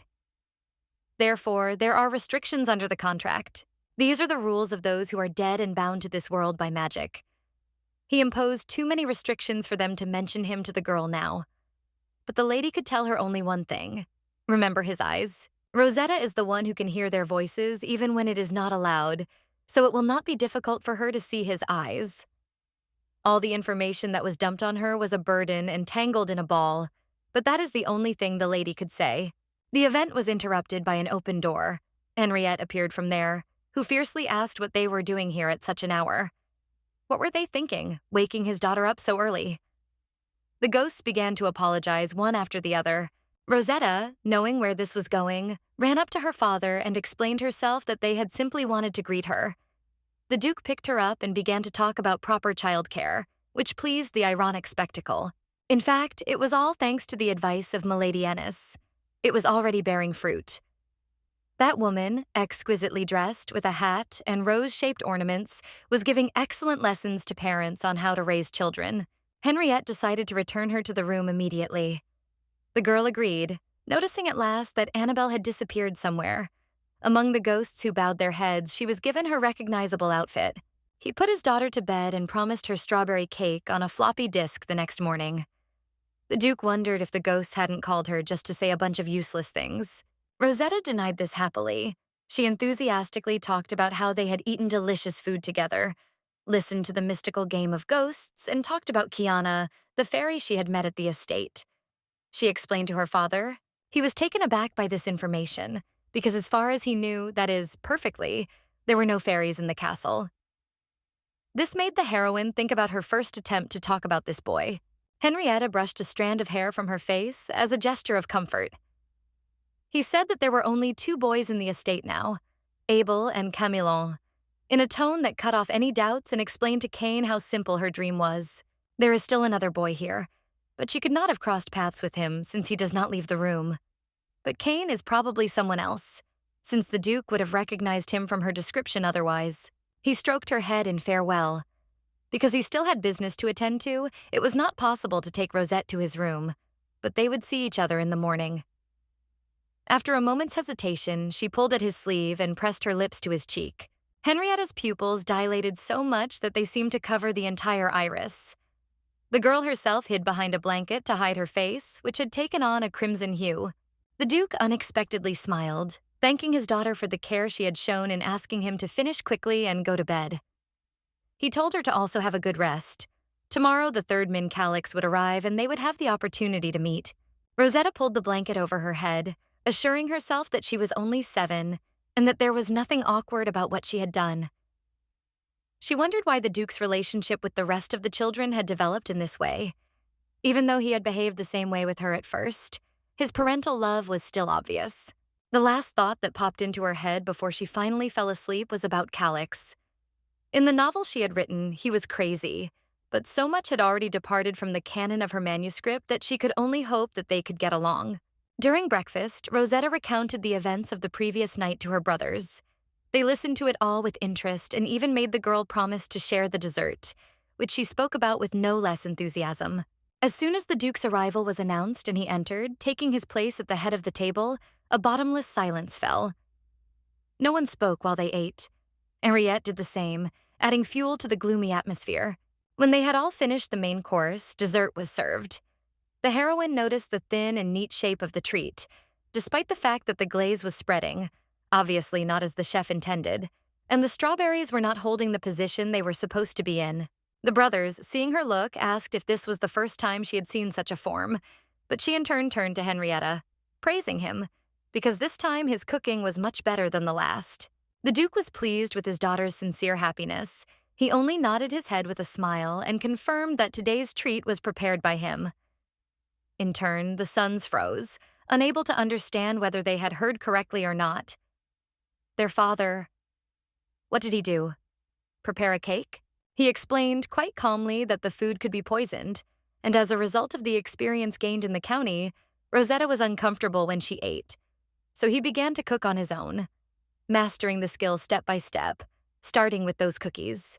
Aval and Camillon were still staring blankly at each other, trying to process the information that had just been dumped on them despite their years of upbringing. She was savoring the cake and thought that it would help the family become closer. After all, it was food from her father. A voice announced the arrival of young Mr. Calix, which inspired Rosetta. A boy entered, most resembling his sister in appearance. He greeted her from the threshold, father and brothers, but when his gaze slid to the heroine, he asked out loud who it was, calling her a P. Camillon stood up for his sister, reproaching Calix that it was not necessary to speak so about her small frame. Besides, it was literally the result of a traumatic experience. With the same mixture of disdain and skepticism, he asked if this was the fourth child he had heard about, whether the Duke was sufficiently convinced of the genuineness of her blood connection to their family. Perhaps she was a fake with which others were targeting them. Henriette, not wanting to listen any longer to this absurdity, which was supposed to sound like a reasonable remark, but in the eyes of her father was simply bragging, sent Calix to his room and forbade him to leave without his permission to fix it. Aval and Camillon immediately rushed to take care of Rosie's well-being after this scene, promising to scold him later. But the girl tried to convince them that there was no need for this, because she was ready for this, and her brother would begin to hate her even more if he showed anger. For a moment, they froze with a synchronized exhalation of her name. The next second, Kami wrapped his arms around her, discussing with his older brother how they could kill the Count again, and in a much more sophisticated way. This caused an awkward smile in the heroine. They thought that the reason why she didn't like it when people got angry was because there was tyranny in the Count's house. Of course, it wasn't a completely accurate guess, but she didn't mind. In the evening, while drawing, she twirled the honey between her fingers and thought about Kalinka's words. Her mind became childish, as did her body, so she quickly got used to the fact that everyone around her loved her. But the thing is, the whole situation she found herself in was strange. In the original novel, there was no such character as Rosetta. There was no connection between the main character and the heroine. The villainous family of Hungary consisted only of the Duke and his three sirs. There was also an assistant, Henrietta, the family servants, and Count Simond, but the plot did not provide for such a person as she became. The structure of the plot she wrote is more like the future. When Count Simond appeared, of course there were no betrayals at that time, and Abel Camillon and Calix were not supposed to be in the estate at all. Rosetta wonders if it was because of her that everything changed. At first, the incident with Count Simond seemed to be closely connected with her, but all this, in the end, turned out to be to her advantage. Perhaps this is due to her being the author of this novel. The strangest person in her circle, however, was Ken. She can't understand the nature of his abilities, but compared to the others, it's a fact that he's not an ordinary person. But in the original plot, such a character did not appear either. These thoughts made her head smoke and her temperature rise. So she decided to perceive Ken, as the brothers said, as her imaginary friend. She told the servants that she wanted to be alone and would call them later for my needs. But suddenly there were sounds behind the door. It was Ava. His visit was sudden, but the reason for this was the need to return to the capital soon, because of his position as an imperial knight. The time he still had at home he wanted to spend with her. Aval sat with a book near her bed, while the heroine hugged a pillow and listened to his colorful story about a princess who defeated a monster under the bed and saved a frightened prince. His narration was so realistic that the heroine involuntarily remembered how identical this genre was to the variation that was in her past life. Seeing that she had become quiet, Aval immediately told her not to be afraid of monsters, because she had a brother. He paused, considering the kindest words to describe his plans for dealing with the monsters. They involved slitting their throats, burying them in the ground, and then embroidering them in whatever colors they wanted onto the soil. Her eyes widened at the realization that this was the kindest version of his thoughts. The monster and the stigmata are technically different creatures. She asked her brother why monsters like to hide in the comfort of the bed. The most likely answer is that they are simply not baptized. In this world, everything is baptized from birth. By sunlight, air, earth, and every object in this world, starting with the guardian star. All this so that creatures can breathe, live, and exist even in the dark. This begs the question of what happens to the unbaptized, but the truth is that everyone is baptized. If anyone can be called such, it is either someone who is stronger than this, or someone who cannot be called a living being. While telling the story, he suddenly waved his hands in order to scare her. It was a joke, but the heroine buried her face in the pillow, being really scared. She promised that she would show him her scared look only once. Abel in turn stroked her head, telling her that he was really glad to have her back, and that he had really missed her. He wanted to continue reading to her whenever he had the chance. Already before going to bed, the main theme in her head was that she had become completely naive, like the deists. Everyone around her accepted this, perhaps as compensation for the lack of love in her childhood. But everyone was trying so hard to treat her well, she decided that she also had to make an effort to match it. She was abruptly pulled out of her light sleep by some frightening sound from under the bed. She sat up in panic, trying to analyze the situation. Something really had moved, but Aval had been sitting right there earlier. If there had been something there, he would have noticed. Rosetta decided that there was definitely nothing there. She just needed to make sure by looking under the bed to calm her growing anxiety. She gathered her strength and leaned over the edge of the bed, looking into the darkness in one breath. A pair of red eyes looked back at her from there.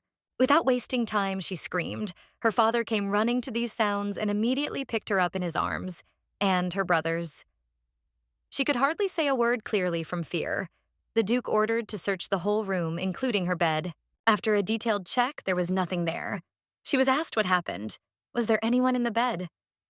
With tears in her eyes, she could hardly describe the monster with red eyes. Aval recognized his share of guilt in this, because it was he who read her a story about such a monster, thereby winning her father's displeasure.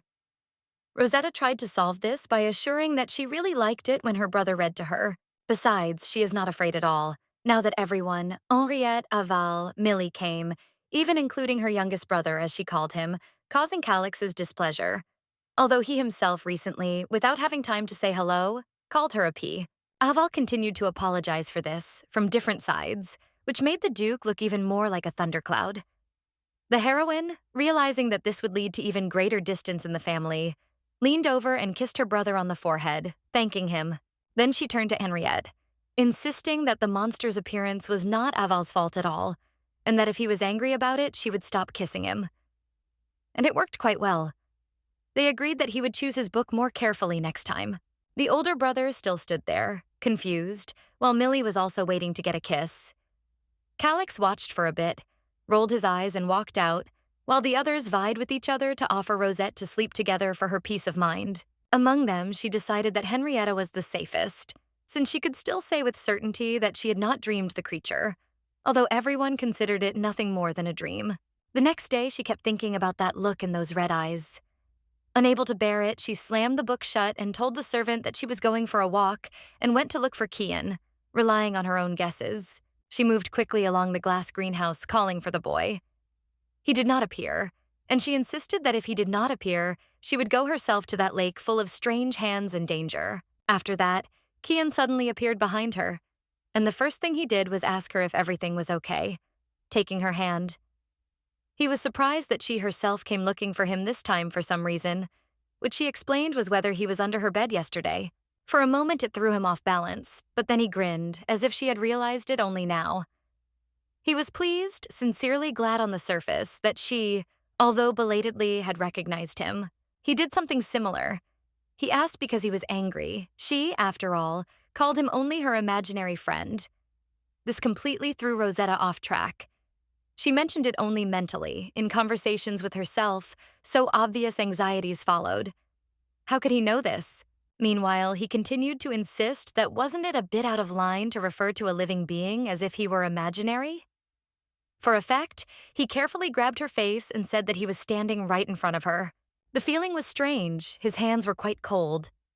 Behind his back, she saw those frightening eyes again for a moment, while he apologized, saying that he didn't mean to make her cry. Rosetta removed his hand from her face, accepting the apology, but she demanded that he explain who he really was, reinforcing this by saying that she could not call someone she did not know a friend. Calix's cry was heard, which was addressed to Kian. The question was about who let him into the glass greenhouse. Their conversation was strange. There was mention of his father, as if they had known each other for a long time. Calix straightened his back, still standing his ground. He reminded Kian that he had told him to know his place and act appropriately, finally calling the boy Crown Prince. Rosetta looked at them in confusion. Calix confirmed who else could be the Crown Prince, except the one standing in front of her. Despite the heroine's reaction, Kian smiled and asked if she now knew who he was. Could they continue to be friends? Her indignation regarding the fact that he, after all, called himself a fairy also amused him. Such qualities as naivety and charm pleased the boy especially in her. He told her about it with a completely serious face. Calix interrupted their sweet interaction, demanding that the crown prince leave the greenhouse. Since he couldn't get out of it, Kian offered to lead the heroine to the estate. It all seemed very strange to her. If you think about all the incidents in which they met, it was obvious that he kept silent about many things, or decided not to go into explanations. He answered with a lotion, "I don't know," without going into details about how the cruel Duke of Hungary had taken the crown prince hostage under the pretext of teaching them magic, as one way to undermine the imperial power by holding them as puppets. The boy continued to smile sweetly, treating the topic as something uninteresting. His answer to the question that all this time what he had been doing was magic was followed by a statement of fact, since Rosetta herself must know that her father was an outstanding person. One of the dissonances with the attempt to put together a complete picture of what was happening was her attempts to find out something about him, which brought no results, because it was not possible to find people who knew him. For Kian, this was a matter of course, since she was the only one who knew his real name. He asked her not to think about the good, no matter what happened, saying that if she could be afraid of him even a little less, he would be happy. It still seemed incredibly confusing to the heroine, so that meant Kian was human. Then all those amazing things she had to see. His magic. It would be difficult for him to imitate the crown prince. But what did the warnings from the ghosts mean then? They ran into the heroine's brothers near the entrance to the estate. They were surprised by the fact that Rosetta's imaginary friend, whom she was talking about, turned out to be the crown prince. Millie immediately wrapped his arms around her and thanked the boy. But then they were on their own. If they think about it, it was Kian who told her about the relationship between the Hungarian family and the imperial family. The latter is currently supported by the Duke, and the current emperor and prince act as puppets to protect the Hungarian family. But in that case, Kian must harbor hatred towards this family. Henrietta then joined the group, and when he saw the crown prince, he politely bowed his head and asked how his day was going. The boy was no less polite, answering that it was calm thanks to the Duke. Henriette caught Rosetta's eye on the whole scene and informed Kian that it was time for him to return. Aval was also heading to the Imperial Palace tomorrow, so he would accompany him. Kian expressed his regret about this. After all, he had worked so hard to become the girl's friend, which caused a pause in the conversation, drawing all attention to their exchange of glances. The conversation will continue with the fact that Aval should also prepare for tomorrow's return in advance. And for Camelon, in turn, the Duke invited a tutor and classes will begin tomorrow. It was time for her and Rosetta to have their usual snack and tea. It was a good idea, of course, but leaving the brothers with Kian didn't seem like a good idea. She suggested that they all eat together. Everyone was sitting behind a pillar in the middle of the terrace, under the open sky, but this did not make the atmosphere any more bearable. As last time, there was silence. Calix had been dissatisfied since the heroine had called him. There was nothing to add about the relationship between the brothers and the father, and only Kian looked relaxed as a spectator. She wanted to somehow correct this state of affairs, and with all her determination, she took the cake that the maid was carrying to the table and cut it herself. She brought each of them a piece with a happy smile, calling them all by affectionate nicknames. Next up was Kiana, who still faltered when addressing him with his full title. And when she gave it to her little brother, she was met with his disapproval, which bordered on contempt. Since he didn't want to take the plate himself, Rosetta offered to feed him with a fork. On the other side of the table, Camelon looked very much in favor of the idea of her feeding him too. Henriette told her not to walk so much and to sit down and eat. The atmosphere became noticeably warmer.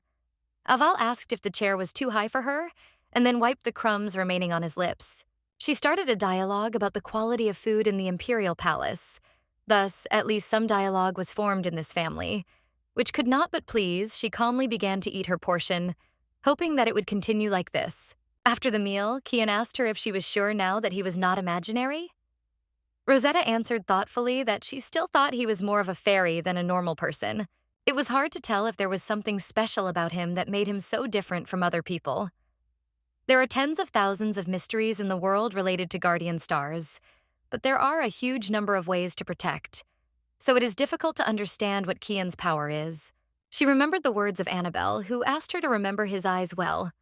She asked the boy about this, comparing the red gleam in his iris with expensive, indescribable jewels. This threw Kian, who is usually carefree, off balance. He froze and asked if his eyes really looked like that. His depressed look made the heroine realize that without realizing it, she had made a mistake by saying something wrong. She awkwardly and stammeringly tried to correct herself by emphasizing the beauty and brilliance of his eyes. He clung to this thread, accepting it as a possibility that she had simply not seen well. Nothing more. After thinking for a moment, he realized that he had not yet had time to thank her for becoming his friend. He extended his hand to her and leaned closer, offering to continue to be friends. The imperial castle seemed to stretch to the horizon. It was done in warm colors, with gold dominating, which only visually enlarged the structure. On its territory, together with flower beds and a long road to the entrance through the terraces, one could fit a provincial village. Her novel had no title and was scribbled in a notebook. She could not even dream of publishing such a text on the internet, and her only readers were her friends. Over time, everything became confusing, and the novel was never finished. But even so, everything was thought out in her head, down to the details, and, as she remembers, the content amazingly came to her mind. In any case, the prince is not an important person in this context. Not only his name, but also his image and his life and death. Everything was left undefined, behind the scenes. The emphasis was on the empire, and this story was meant to be about an aristocratic protagonist. So his character is similar to him. It was her first time visiting the imperial palace, and Kian smiled and asked her about her impressions. Rosetta briefly remarked on how huge and beautiful it was, unable to find the proper description for all the ingenious work of the architects. How did she end up in this place? Earlier, the boy had asked the heroine if she wanted to go to the palace with him, arguing this offer to her family by saying that he finally had such a friend, so he wanted to introduce her to His Majesty. Since not only Aval was leaving, but the Duke himself would be going there, it was a good opportunity for Rosetta to visit the imperial castle for the first time. And hesitantly, seeking her father's permission and her brother's opinions on this, she finally agreed. Camelon, with a completely unimpressed expression, said that there was also an undefined such in the duchy. Calix supported it, saying, of course, nothing new. They even took the same poses with maximally condescending faces. Aval, as soon as he arrived at the palace, immediately returned to the knightly order. And the rest of the family went inside the building. Moreover, the crown prince himself gives them a tour, right up to the audience hall. Before them inside opened a huge hall, illuminated by countless windows. It looked more like a cathedral than anything else. It was jam-packed with people, from different strata of the aristocracy and expensive clothes. On a pedestal that towered over the entire hall and was framed by huge bowls of fire, sat the emperor. His hair was long and light. He smiled slightly, which clearly outlined his wrinkles, and his gaze was soft. Hungarian family, following the Duke, bowed as required by basic etiquette, greeting His Majesty the Emperor, the shining pride of the Gelt Empire. George also made a simple curtsy, being extremely glad that she had not been taught such simple rules. The Emperor condescendingly noted aloud such formalities that were completely uncharacteristic of their relationship. He had something to talk about with Henriette, so he ordered the others to leave immediately. Kian whispered to her, "Whatever happened now?" Not to show too much obvious surprise, clearly amused by what was to come, while one after another the people obediently slid out the doors like a stream. As soon as the last nobleman had left and the doors slammed shut, cutting off all ears, the Emperor jumped up with vengeance, screaming hysterically. He took Henrietta in his arms, almost with tears in his eyes like a child, pitying him about Baron Wilton and how he missed him. This time, the monarch was urging the Emperor to build a bronze statue of the former emperor. Continuing to whine openly, he wondered what was wrong with the Baron's finances. Why was he bothering him with this? The heroine looked around, having heard enough of this. The faces of the other family members were calm and not at all impressed. It turns out that everyone except her had managed to get used to this. That is, such behavior is quite typical of him. Suddenly, he noticed his son's return. Kian greeted his father with the words that today he really did evoke pity, in a special way. That was all the Emperor could do to make a short remark to watch his words, however, said in a rather hysterical tone. If you think about it, the original version of the Emperor's figure was like that. Untalented and weak-willed. This man was someone who was completely unsuitable for the position of the supreme ruler. Henriette, after listening to this almost incoherent stream of complaints, squeezed the emperor's hand as a calming gesture, promising to personally look into the matter. Since the baron had resisted the emperor's decree, the duke would confiscate his territory and the statue could be erected. Even from her point of view, as the author from whose head these people were formed, the emperor's behavior still looked like overkill. So cloying and hyperbolic that it seemed that the empire was still holding up well with such a monarch. Henriette, in this context, looked like a gray cardinal who was entrusted with the greatest responsibility of controlling the empire, so that it all did not fall apart. But still now, he looks even more like a nanny for the emperor. Kian leaned toward her, suggesting that they slip away to see the rest of the palace, since it seemed like the conversation was going to drag on long enough. They held hands, walking through the corridors, first in the part of the palace they were in. The duke's estate was also unusual, but this door really gave the impression of a palace in the classical sense of the word, and the most magnificent. All this gold, high ceilings, light walls decorated with so many details that the eyes hurt. Kian carefully if his father was always like this. The child of a servant came to the throne and later gave all the rights to the crown to his son, and this is not luck at all, but the hand of the duke, which is why the emperor relies on him so much. She was amused by the conspiratorial nature of their conversation, as if they were gossiping. But still, Kian, as his son, spoke about his own father in such a way, which was strange for the heroine, for whom her parent was an authority and a role model. They turned in another direction, and the boy led her to a place full of art. Here were paintings and sculptures of the imperial family, as well as portraits of all generations of the imperial family. Rosetta had seen references to these paintings in a book and was very impressed by their appearance in real life. They were works by very famous authors. Her attention was drawn to the images of a boy with blonde hair and clear blueberry eyes. She asked who it was, and Kian answered as if it was obvious that it was him. The heroine froze in confusion, and he asked in a creepy tone if she thought the boy looked different now than in the picture.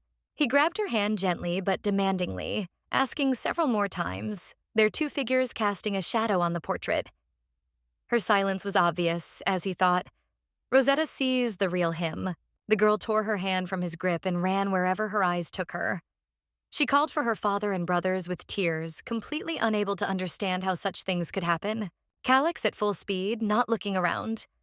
Seeing the heroine's condition, he interrupted himself mid-sentence and shook her, trying to bring her to her senses, still being hostile and resisting when he was called brother. As Kian approached, Rosetta hid behind her brother in fear, begging for help. He apologized if his joke was too much, which only sent shivers down her spine. It became clear to her why Henriette hadn't recognized him when she asked, and why Kian had reacted the way he had to the snow incident. He didn't just look different from the imperial family. He wasn't even human. She was burdened by why a character who was not in the original appeared, and with such power. Despite his apologies and attempts to make peace, she screamed more and more, and the scream was desperate, like a nervous breakdown. For a moment, Calix spread his arms, forming a protective wall for her, and asked His Highness how he dared to offend a member of the Hungarian family.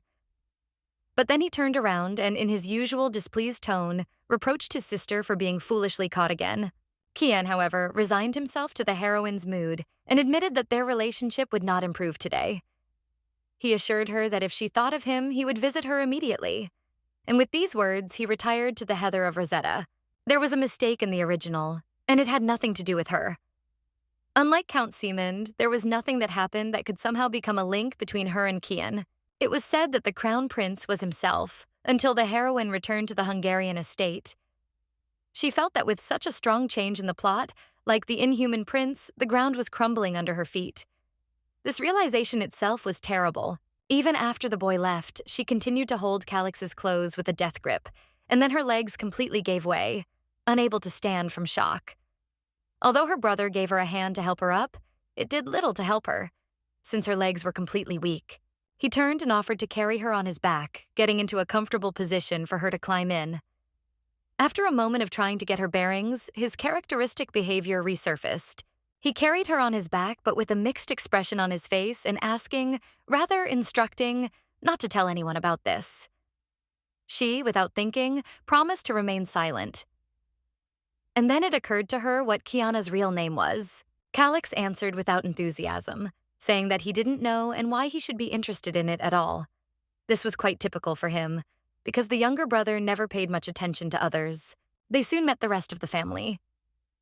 She cut off her brother's story about the reason he was carrying her, adding a terse explanation mid-sentence that her legs were just hurting, frantically trying to change the subject. Rosetta turned her attention to Aval's presence here. The summoning of the royal knights had been delayed a bit, so he would be able to stay at their estate for a while longer. He looked very happy at the thought that they would be able to spend more time together. He picked her up in his arms. The girl's mood noticeably improved from the realization of how many people were on her side and caring about her well-being. Henrietta calmly took her from her brother's arms, saying that now they could return home, since his business was finished. Although she tried to reassure him that she could walk on her own, when he held her like that, Rosetta felt calmer. She came to her senses and asked the Duke about the Crown Prince's name, but the answer was simply, "He doesn't know." She explained this by the fact that they had become such friends, although she had earlier shouted across the entire corridor that their friendship was broken. The thing was that no one should mean the imperial family's lancers by name. One cannot unceremoniously ask them about it themselves. It was strange because he said he didn't know. Not that he shouldn't know. And given the relationship between the Duke and the Emperor, was that even reasonable? The set of facts didn't fit together at all, as if it were artificial. The most inexplicable thing was that not only did everyone not know the name of the Crown Prince, but rather everyone thought they did not know his name. When Aval and Camelon heard this question, they looked uninterested, and there was nothing in the records. Ennis, whom the heroine accidentally asked, answered exactly the same, with a memorized line. And even the people who are engaged in the upbringing and education of the Crown Prince did not answer anything useful, thinking exactly the same, accepting this as some kind of subtlety of etiquette. All she heard about this was that she had become so close with His Highness. It was wonderful. He was such an outstanding person. Those beautiful blue eyes and golden hair were the symbol of the imperial family. Only in Rosetta's eyes he looked different. The girl didn't even notice how she had drawn herself, having managed to depict her father and brothers in portraits, and last of all Kian, as he was in her eyes. Dark hair with a red tint, deep crimson eyes, and clothes to match. It was as if he consisted of one dark color scheme. Raising her head, she saw the impenetrable night in the window and was surprised at how quickly time had flown.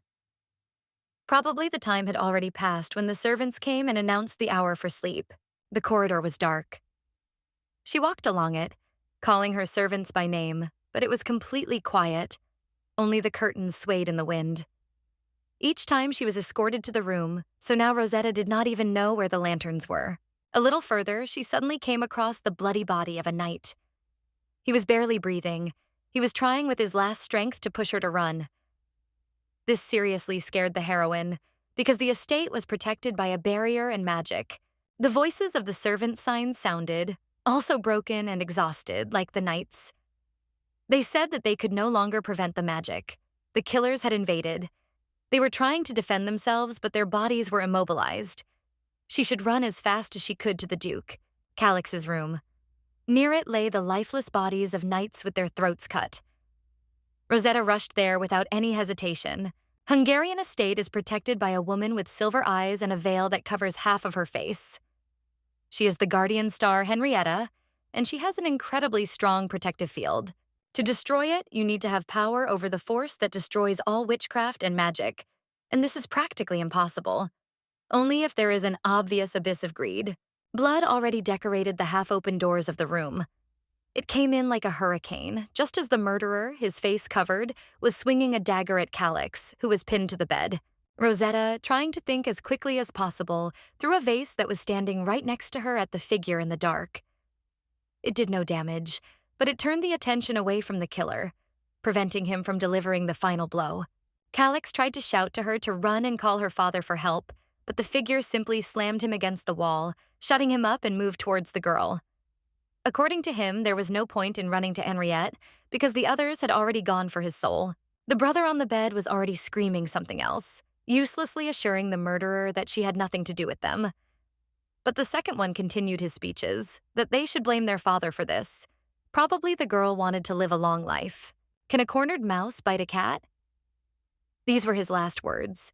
As he raised his hand for the final blow, sounds were heard as if he was being squeezed from the inside. Completely crushing the organs, blood pours out from everywhere looking for an outlet and the bones crack. After his scream, a few drops of blood fell on the heroine's face, and besides a crimson puddle, there was nothing left where the figure had just loomed over her. She immediately rushed to Calix in a state of shock. The girl closed his eyes and hugged him, her eyes glassy, asking him not to look at it. He passed out in her arms. A voice was heard from behind, disdainfully commenting on how easily children passed out from the slightest shock. He continued, saying that he had saved them, and she wouldn't even thank him for it. His stream of thoughts, more like a monologue, attempts to address the heroine, who was simply silent, were aimed with all his might at making her look at him. First, he removed the blood, which perhaps frightened her. He assured that now she could really turn in his direction.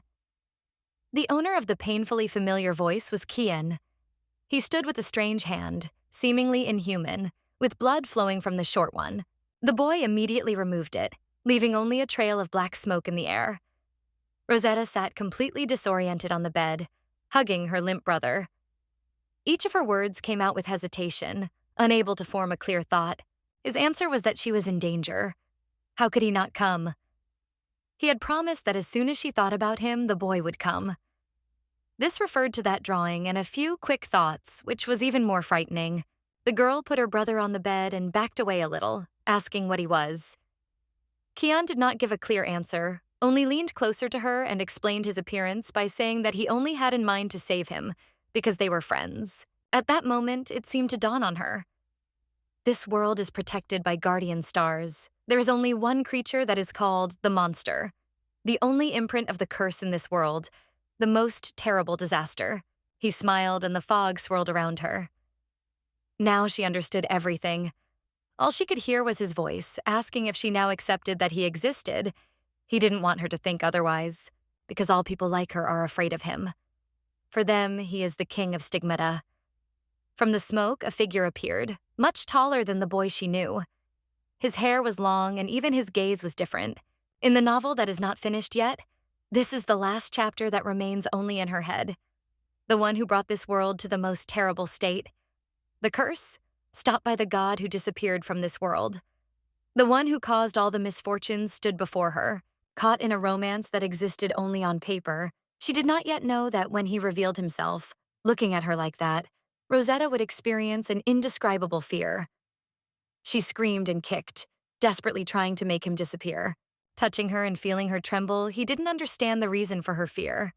There was no threat worth her attention right now. Ken had dealt with the uninvited guests.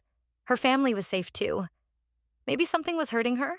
Even her face darkened and turned pale, she still couldn't recover from the panic. Ken moved away, keeping his distance for her comfort. The first thing that came to the girl's mind was how he became the crown prince. The real crown prince died a few years ago.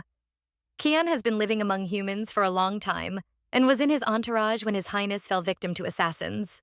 Bleeding in his own bed, on the threshold of death, he learned that he was not human. And he asked for a favor. Was it for his weak-willed father or for the sake of preserving the imperial family, which was in critical condition? Ken, without delving into the motives and subtleties, simply followed his request to live in his place, and took his place. Because of some kind of contract that was officially drawn up, people see him in this guise. Everyone except her. It was strange because there was no particular reason why it was her. But if you think about it, the girl also heard the voices of the ghost servants, which were inaccessible to others. The next question was that no one knew the name of the crown prince. They could not appropriate the names of the dead.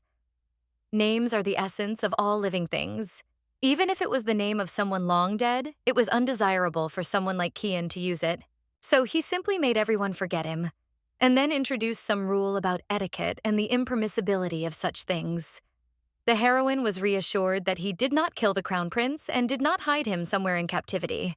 As for those assassins, of course he knew who had sent them. Henrietta had many enemies, but to do something like that, a person would have to be completely cornered. She immediately remembered the conversation between her father and her assistant about Baron Alfie being the only one still connected to Count Siemund. They didn't even notice how they were getting closer with each word until Kian was hovering over her again. Rosetta still had a lot of questions, mostly about his reasoning for offering her friendship. If it was because she knew about his true nature, she promised to feign ignorance and not tell anyone. But Kian only smiled. That was not the reason at all. His clawed hand became normal when it touched her cheek. He leaned one knee on the bed, hovering over her. Because, on the contrary, he was glad that she knew the real him, and he wanted to continue to be friends. The pink strands of her hair slid tenderly through his fingers. He whispered that no one could recognize him for who he was, see his essence. No one but her. She was still constrained and did not utter an unnecessary word. As he understood it, she was too unfamiliar with this appearance of him, so the next moment, that boy appeared before her again. This appearance is not much different from his true form, which is why he chose it to appear before her. But even so, it seems she was afraid. Perhaps the best appearance would be a crimson butterfly. He took the form of the boy crown prince again. Laying his head on the bed, he himself confirmed his guess out loud. Kian mentally listed his many forms. He said that he would do anything she wanted. So he asked to look at him. Rosetta gathered her strength and did it, still shaking. As soon as their eyes met, the boy smiled, his usual mischievous and friendly smile. So open, as if it radiated light. She knew he had no intention of harming her. Otherwise, he would not have tried to please her mood. The girl asked him to remain like that, and asked him about it carefully. He had no intention of putting her in danger from the start. He had reinforced this many times when he had saved her, and besides, he had just dealt with everyone who wanted to harm her. In his opinion, it is not necessary to do something for each other to become friends, so she should not look for too many reasons. He simply valued communication, spending time together. You can do a lot of things just by being in the same space. He convinced her, stroking her hair, that he simply liked her very much. Because of this, he was going to protect her further. Of course, he would understand if she did not want to communicate with him, and he would not appear first. Only when she thought about it, Kian walked away. And when that happens, he will think that she is no longer afraid of him. So he hopes that he will be able to see her again as soon as possible. With these words, he disappeared, as if he dissolved into thin air and only red specks of his magic remained. Henrietta used the blade to deal with the intruders. The assassins fell one after another. He was surprised by how many had broken into the castle. Aval should be fine. Camelon and Calix were protected, but it was Rosetta he was worried about. One of the knights called out to the Lord, reporting that the younger children had been found. He immediately took off while the others cleared away the corpses and lit the lanterns. In that very room, Calix lay unconscious, not moving anywhere. The girl sat with her head buried in the ruts. She could barely contain her emotions, and as soon as her father hugged her, she began to sob uncontrollably, feeling safe. A faint smell of blood emanated from Henrietta. The heroine, clinging to his chest, did not realize how she completely splashed out the emotions that had accumulated, clinging to his chest. She sobbed loudly, and then fell asleep, as if she had lost consciousness. The next morning, everything was normal. The bodies of the servants and knights were removed. They were buried without much formality. There were some unexpected victims, but it is said that most of the attackers were killed and 2 were captured. It is assumed that Baron Alfei sent the attackers. He did everything to bypass Henrietta's magic and the defenses of his house. The legs were defeated because they underestimated his skills, including his swordsmanship. Aval was also able to repel the attack with the power of defense, and he had the necessary skills after being a knight, and immediately went to Camelon. They say that the 2 of them successfully dealt with everything. Except for the servants, the biggest victim was Calix. His arm was broken, bandaged, and also had a magical seal, and his memory was damaged. He didn't remember anything from yesterday, good or bad. Rosetta's eyes were swollen from crying, but he didn't need to know that. His memories ended where she came into his room and threw a vase at that killer's head. She was asked why she went to Calix's room. Even if she told them about Kian, they couldn't do anything, so how much she should tell was questionable. It was late. None of the servants came, so she went out into the corridor herself. And all the people there were lying on the floor, bloody and lifeless. They were lying near her younger brother's room, and she, driven only by adrenaline, threw the vase. With each detail in this story, the anger around her thickened, for the fact that she had to endure this. She continued. They said further they approached her. Her face became increasingly pale. Especially this reached until at the moment Kiana appears. Henriette came over and squeezed her shoulder comfortingly. Rosetta had explained enough for them. She shouldn't remember such terrible events anymore. After all, she was still a child. He also made the same gesture to Calix, patting him on the head, which visibly surprised him. His eyes widened, and he didn't know at all how he should react to this. The Duke ordered his assistant to gather all the servants as soon as the estate was in order, because they would take revenge on the Baron for this. An eye for an eye. And he told the children to go for treatment and rest. Most likely, he would have a lot of things to do. Aval immediately jumped up, offering his help, rather insisting that he would help, being useful enough. Even Camelon did the same, and they left with their father, leaving the younger ones alone. The heroine was glad that there was a magical device for healing, which Calix so needed now, and that no one asked her about the details. The king of stigmata. When she had encountered it yesterday, she had been in a hurry and had not been able to think it through properly. The question of the safety of her friendship with him and his motives as such was still acute, having been chewed over several times from different angles, usually from stigmata. These are monsters without self-knowledge. They cannot exist on par with their king. Among her guesses to the question, why me, was also the thought that perhaps he knows about the original novel. The narrative is very confusing now. The Stigmata Rabbit was originally a character in the last chapters, and the most significant villain who appears first was 18-year-old Aval. But there were still about 3 years left before that. Then in the chain came Camelon and Calix, and the last final boss, Henriette. He summoned the King of Stigmata. Because of him came the sad end when the whole world died. Kian's words, that he would not appear first, but that her thought could summon him. Rosetta shook her head frantically, trying to convince herself that this did not count, because her reasoning concerned only the sequence of the plot. Calix asked why she had not been afraid yesterday. When she answered that he was in danger, her brother began to scold her. It was very reckless. She, after all, was also putting herself in danger. She had no protection yet. What she should have done was call her father. She felt sad. Of course. Her actions did not help in any way.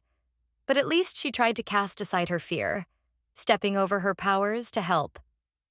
This was incomprehensible to Calix, because from the very beginning he had protection, which meant that in any case, everything would be fine with him. In response to this, the girl shouted, "Because they are family." Calix himself may not think so, but the heroine tried to convey her thoughts to him under the disapproving inserted confessions of her brother. He does not like annoying people, and initially there were many in their house who wanted to use the boy by deceiving him. The conversation continued in the direction that the heroine was simply teasing him. Even if he didn't like her as a person, he must feel some gratitude, which only caused a blush on the boy's face. Calix is rude, but he can't lie. Now she was surprised that she hadn't noticed this before. He barely managed to utter a word of gratitude, and that with his share of discontent. I wonder how he'll react when he gets the drawing. A portrait of himself, with his characteristic angry expression. His face is completely twisted in irritation. She told her brother that she had something for him. The doctor examined Rosetta. After carefully studying the girl's condition, he told her father that it had noticeably improved, but it must have been because of the fright that day that she was constantly having nightmares. When this happens, family members are there to help them feel safe. Henriette picked her up, asking if she had had a nightmare today. The answer was not just yes. The truth was that she hadn't stopped having nightmares since that day. In her dreams, she relives the events of that night several times. Sometimes she or Calix is killed before her eyes. At some point, faceless people, unrelated to that day, appear and condemn her. And many threw stones at her past. Henriette lately. She suggested this to Calix as well, but his reaction is obvious. He rejected it with irritation because he is not a child. Rosetta asked her father if it would be uncomfortable for him to sleep with her in the same bed. But what discomfort could there be from a small child in a large bed? As he reassured her. Since she couldn't sleep, he suggested singing a lullaby. He began singing low notes, songs about the beauty of the sounds around him. But already on the second sentence, the girl interrupted him, saying that he was doing it wrong again. After that, she suggested singing it herself. The voice in her dream asked her if she could promise him that she would definitely return to where he was. He continued his speech despite her screams. If she died, then only before his eyes. If she lived, then only before his gaze. If she could not promise him, after that, Rosetta woke up, abruptly feeling a burden on her soul, although she did not remember the content of the dream. Henriette was sleeping. After thinking for a while, she put on her slippers and got out of bed. Even though it was night, it was so bright outside. Henrietta strengthened the magic even more. She went out onto the balcony and decided to call Kian for a talk. Ideally, she didn't want to, but if she couldn't escape reality, it would be better to face it. As soon as she said his name, streams of magic swirled around her and a boy appeared before her, holding an apple in his hand. He took to calling her little friend, which he did at every opportunity. Kian handed her the fruit, causing confusion. He must have thought that she liked these fruits after that day in the garden. Noticing the slightest change in her expression, he asked what was more distasteful in that case. He was once to meet his friend, but she did not share such enthusiasm. Although at first the boy arrived in high spirits, now his mood noticeably fell. Somewhere in the distance, strange shadows were visible in front of the estate. Something similar, like fetters, was wrapped around Kian's figure. The apple fell from her hands. The nickname King of Stigmata also referred to the fact that stigmata always followed him. The reinforced barrier that Henriette Hungary, the strongest mage currently, had been strengthening for several years, suddenly stopped working. She knew what it was, and she thought she was ready at that moment. But now, standing in front of him, her body was shaking. Rosetta reminded him of the offer to become friends, asked if it was still valid. A lot had already changed compared to what she knew about the affair. So maybe this is possible.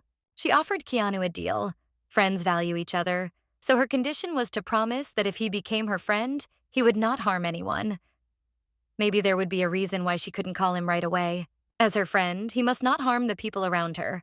That is, the ghosts, knights, servants, and family members. Kian agreed to do as she wished without hesitation. He took her hand and brought it to his lips. So she should not be afraid of him, as he assured her, if she called him. The boy would come anywhere, listen to anything, and also take care of her. He only asked her not to get tired of him, as he was attentive. He continued that it was okay if she didn't care about Kian in return. He was giving Rosetta permission to hurt him and treat him however she wanted. It made her think that maybe the end of this world as she knew it would change. She was beginning to doubt how much the assurances were worth trusting. Suddenly, the door to the balcony opened and Henriette stood there, looking completely confused as to why the crown prince was there in the middle of the night. Kian snapped his fingers and performed some machinations that decolorized everything around and made her father freeze in place. This led to the conclusion that the heroine really did receive the most powerful guardian star. Remember just now, everyone was forced to sleep, but only she did not succumb to these charms. He jumped on the stone railing, asking if in the future her family offends her, to tell him about it right away. He will calmly eliminate them all. Rosetta reminded him of the promise he had given her, not to harm anyone around her. He brushed it off, saying that if not the opinion he would change someday, he would be there. But then he obediently disappeared, with the promise he had left to meet again. This time, Henriette opened the door again, wondering what she was doing alone on the balcony at this time. It seemed he had forgotten what had happened a few moments ago. The girl explained that she had a nightmare and just wanted to get some fresh air, also apologizing for leaving without asking.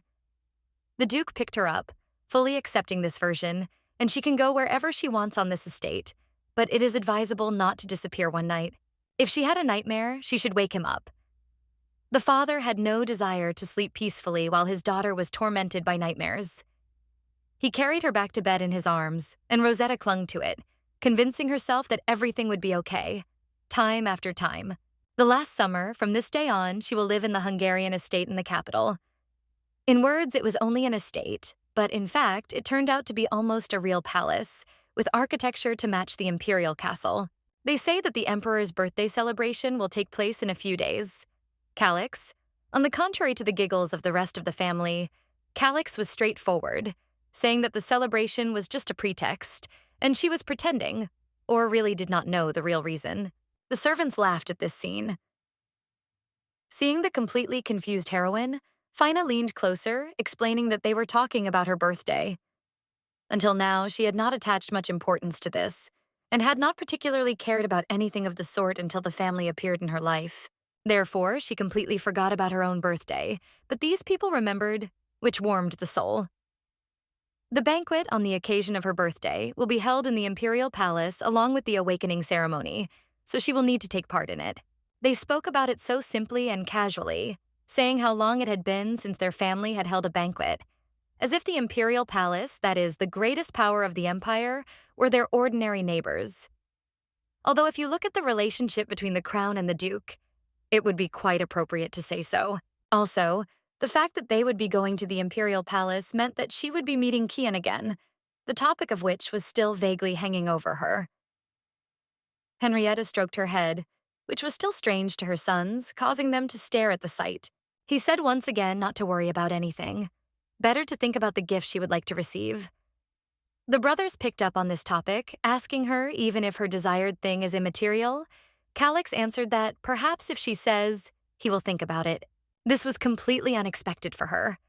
Therefore, the heroine promised to think about it and give them an answer immediately. In this case, Camelon, radiating light, suggested going to look around. After all, they had arrived in the capital. There was something to see, something to look at, and something to buy. It was a good idea, since it was her first time here. Henriette wanted to go together, but suddenly an assistant said that a message had arrived from Duke Elidor. This required his personal attention. So they went for a walk around the capital themselves, taking a few guards with them.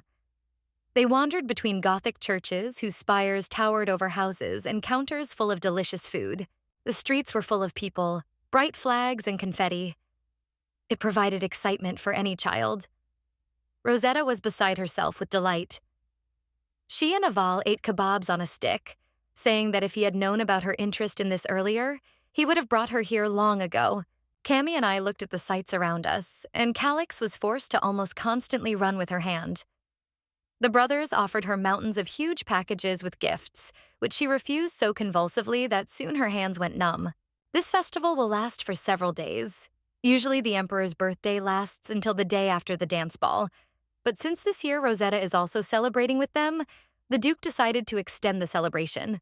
Camelin added that, by the way, her classmates from the academy would also come to the banquet, for which he received disapproval from Aval, saying that it bored the girl, but he just wanted to brag about his sister, who was much nicer than their younger ones. Also, Duke Eldor contacted Henriette. This situation became the reason for intense discussions. One thought that their relationship was bad. The younger one intervened. Wasn't the relationship of the three dukes always lousy? Aval remembers how they often saw each other in childhood until the Duke had a son. He is the same age as Rosetta. She immediately recognized this name. The young Master Eljador is the main character of the novel. Northern Vengray, Western Baskal, and Southern Eljador. These are the three duchies that have existed since the foundation of the Jelt Empire. The main families in the novel, the pillars of power and the highest aristocracy. The Hungarian family was in their way. The three main forces oppose each other because of the proceedings. The end that the girl described happened. Rosetta was immediately interested in what the main character of the story would be like with such a strong plot change. She asked her brothers about it, arguing that if she was the same age, she would like to be friends with him. In fact, due to the radical changes in events that are now completely beyond her control, it will be easy and beneficial and useful for her to get closer to the central figure. Besides, she is now among the villains. Brothers, in response to this, all started the same thing. Does she need more friends when she has such wonderful, cheerful, and caring them? Even Calix joined in, as if not wanting to share her with anyone. Cammy picked her up in his arms, saying that if she was bored with them, they would show her something fun. For this venture, they brought her to the wasteland, which was a very strange decision. In the middle of it stood a stone, huge, twice the height of a man. Aval, as if during a performance he showed how strong he was, the whole said, and then he simply clenched his fist, and in one breath, crushed that huge boulder into pieces. With the look of a hero, he began to expect praise from Rosetta, and her impressions of his power. The blessing that Avel received was physical strength that is tens of times greater than that of an ordinary person, and a strong body that is not harmed by poison or metal. In the novel, he destroyed many territories with his strength. After receiving the admiration, he scratched his head awkwardly, explaining that he just wanted to talk about his abilities since Rosetta was about to have her awakening ceremony. Cammy didn't believe a single word, but he also wanted to prove himself. His blessing is hard to use alone, but it's a pretty crowded place. As soon as he saw a random passerby and that one on the other side of the square, he called over to help. As soon as their eyes met, Cammy ordered the passerby to raise both hands and bend down, which the stranger did as if hypnotized. 3 steps forward and 2 back, then 5 forward again. He got carried away, sincerely showing off his skills. Camillen's blessing is the 1,000 eyes, which allows him to make anyone, be it an opponent or just a person passing by, do whatever he wants with just one look into their eyes. She was delighted by how easily and simply he used them. He could have shown her more, but this was enough. Rosetta just wanted him to tell the man to go on where he was going. A few years later, in the story, Camillen used his blessing to destroy the enemy forces, and he also separated the main characters. But the most serious thing was the fall of the imperial family. It is a huge power, but there is one condition, which is also a limitation. It is the need to establish eye contact with the subject. To balance it out, its power does not work on people who have received protection or higher beings like Henriette. He let the man go, wishing him a good journey, who remained confused. Although there were knights and servants nearby, Cammy used the bridge of a passing stranger. But such were the subtleties of his ability. Trust between allies is important. And to use force, you have to be sure that no one knows about it. Use it without anyone guessing. He explained it in a conspiratorial whisper, and to Rosetta, it all made sense. When it was the younger one's turn, he refused. Returning from the tower, he took possession of her, but still did not want to show it, perhaps fearing that the heroine would be frightened. There are countless blessings that exist. Some are rare, and some are beyond the control of their owners. For such cases, there is a tower, a place that helps you manage your own blessing. If he has such a blessing, he may not want to use it since he is just learning how to use it. So she insisted that little brother does not have to do it if he does not want to. The topic immediately changed. He was unhappy with why she called him that, if she was the P here. In her sweetest voice, Rosetta suggested that she come up with a cute nickname for him, since he didn't like the one he had now. He sincerely relied on this turn of the conversation, but the other brothers were already unstoppable. Come to think of it, he was the only one who still didn't have a nickname. Due to the combination of unspoken names, it was difficult to come up with something suitable for his name. As a result, what came out was the laconic Siu. Aval and Camelon almost doubled over with laughter. This nickname wonderfully reflected the identity of the younger one. The knight informed them that the sun would soon set. They were surprised by how much time had passed and decided to stop by a toy store on the way home and buy some presents. The word slightly hid the huge towers of boxes with her gifts, each as tall as she was. The fact that it was not enough for the brothers impressed the girl. They asked her not to play with any strange children at the banquet, but to stay close to them. The brothers offered her among the shelves full of toys, completely different, from a polar bear to a carousel. Camilon and Calix argued which was better, a pink thing that suited Rosette, or a top that matched her eyes. At the sight of this picture, it was obvious that this was a long, drawn-out process. The girl asked the servant if there was a place where she could sit down. The woman replied that she had seen a place that looked like a restroom. She volunteered to escort the lady. Faina, in turn, went to inform the young gentleman about this and look for something to drink. Rosetta, with the virtuous maid, commented on the generosity of her brothers. It was not the opinion that they simply wanted to find something that would please her. The restroom was half dark. The girl didn't have time to come to her senses before she noticed an unfamiliar shadow right behind her. The next moment, her mouth was covered with a cloth. In the Duke's office, a conversation was taking place between Henriette and another Duke.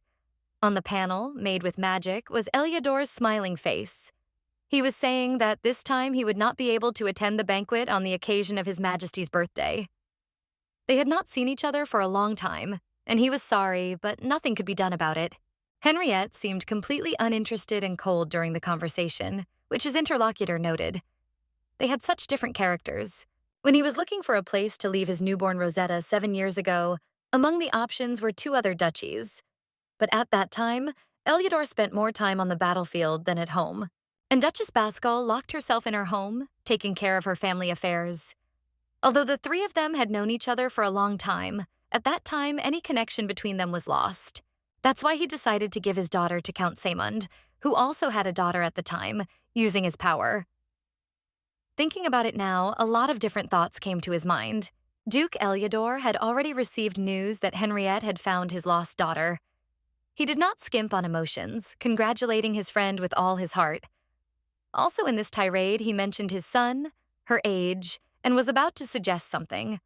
But the second disconnected their connection. Suddenly, an assistant flew into the office like a tornado, and Camelon and Calix ran after him with a single message.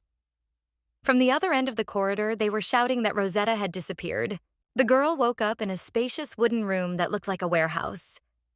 Three unfamiliar figures stood further away, talking, fragments of which reached her in indecipherable combinations of symbols. She was bound hand and foot, as was the servant Miley.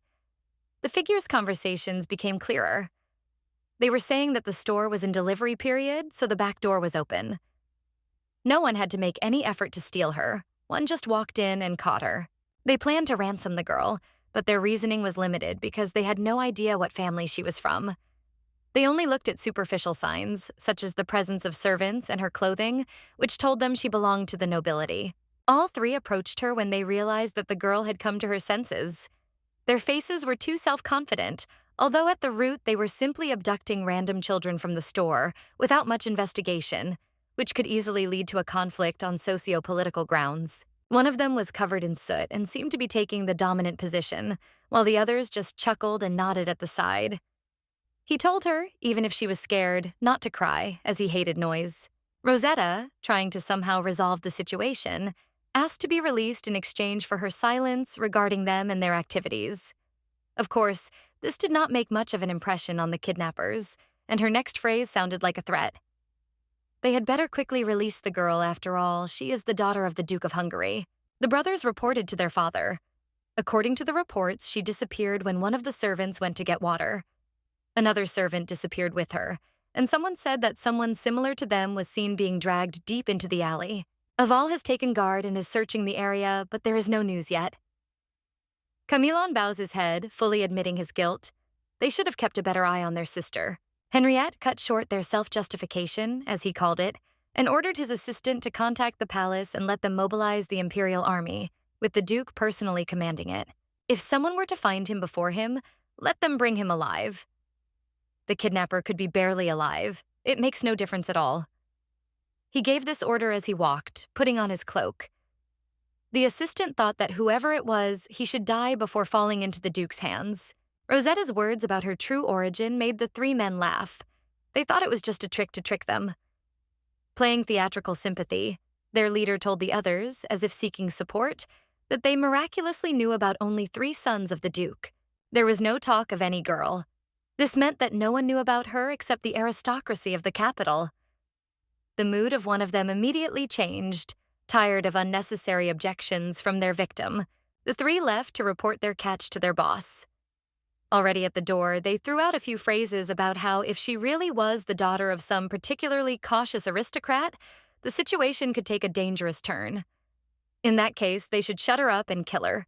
After that, Rosetta realized that the truth was even more dangerous in her situation than the version the criminals believed. There were no options left. She called Kian. He immediately appeared. This time, he crawled out of her own shadow. He was back in that helpful pose, slightly leaning forward, his feet in the precise position of a proper crown prince, his hand outstretched. He was ready to help her. It was just a question of how she wanted him to do it. The streets of the city were filled with crowds of knights and other guards, which disturbed the ordinary citizens. Several people who were under suspicion were tied up, and Camelin hovered over them, interrogating them using his powers. As expected, the kidnappers were quickly overtaken by a wave of information about how the entire city was being combed. The main one wanted to take the girl first, still not fully believing her words. He was in the place where she had previously sat near the boxes. There was only emptiness. Kian carried her somewhere, deep into the voluminous flower beds that stretched for many hectares into the distance. The Imperial Garden. He showed up quickly so she was not harmed. At the same time, he wondered, wouldn't it be better to just kill everyone? Then they would have had problems, since Rosetta would have been the last one with them before they died. But in that case, he could just do everything carefully, leaving no trace. Although she simply did not like it when people ran away, she told the boy that he simply should not do it, explaining it with a vague, "It will be better this way." She then demanded that the shadows and her servant Maylie stand up straight. Kian's response was an emotionless regret that he had swallowed her, unfortunately and by accident. Rosetta didn't know if it was true or if it was his stupid joke, but she was still inclined to the latter, which made her cry. The boy immediately apologized and wiped the moisture off her face with his fingertips, explaining that if the servant saw him, it would be a problem, so it would be better if she remained unconscious for a little while longer. As an apology, he offered to show her something nice. Having grabbed his hand, the girl did not have time to understand what had happened, as suddenly she found herself in the middle of a luxurious construction with bridges and platforms. This place was called the Secret Garden. It was different from the Imperial Garden they had just been in, its atmosphere and architecture leaning more towards a more ornate version of the glass greenhouse at the Hungarian estate. Kian reached his hand towards Rosetta's face, drawing her attention to the beauty around her. So many flowers. One of the petals fell on his hand and immediately burned to ashes. To distract her from this sight, the boy leaned closer and touched his lips to her forehead. His lips were very cold. She started rubbing her forehead as soon as he pulled away, which genuinely amused Kian. Her reaction was truly hilarious. He was not leading her along the paths of that garden. And although it was already late and her family must be worried, she could not refuse him a walk inside as well. His help made it especially difficult. All the time when she wanted to return to her family, he suggested more and more new places to see. The criminals were caught. They screamed hysterically in the middle of the hall, while a man with a sword was moving towards them.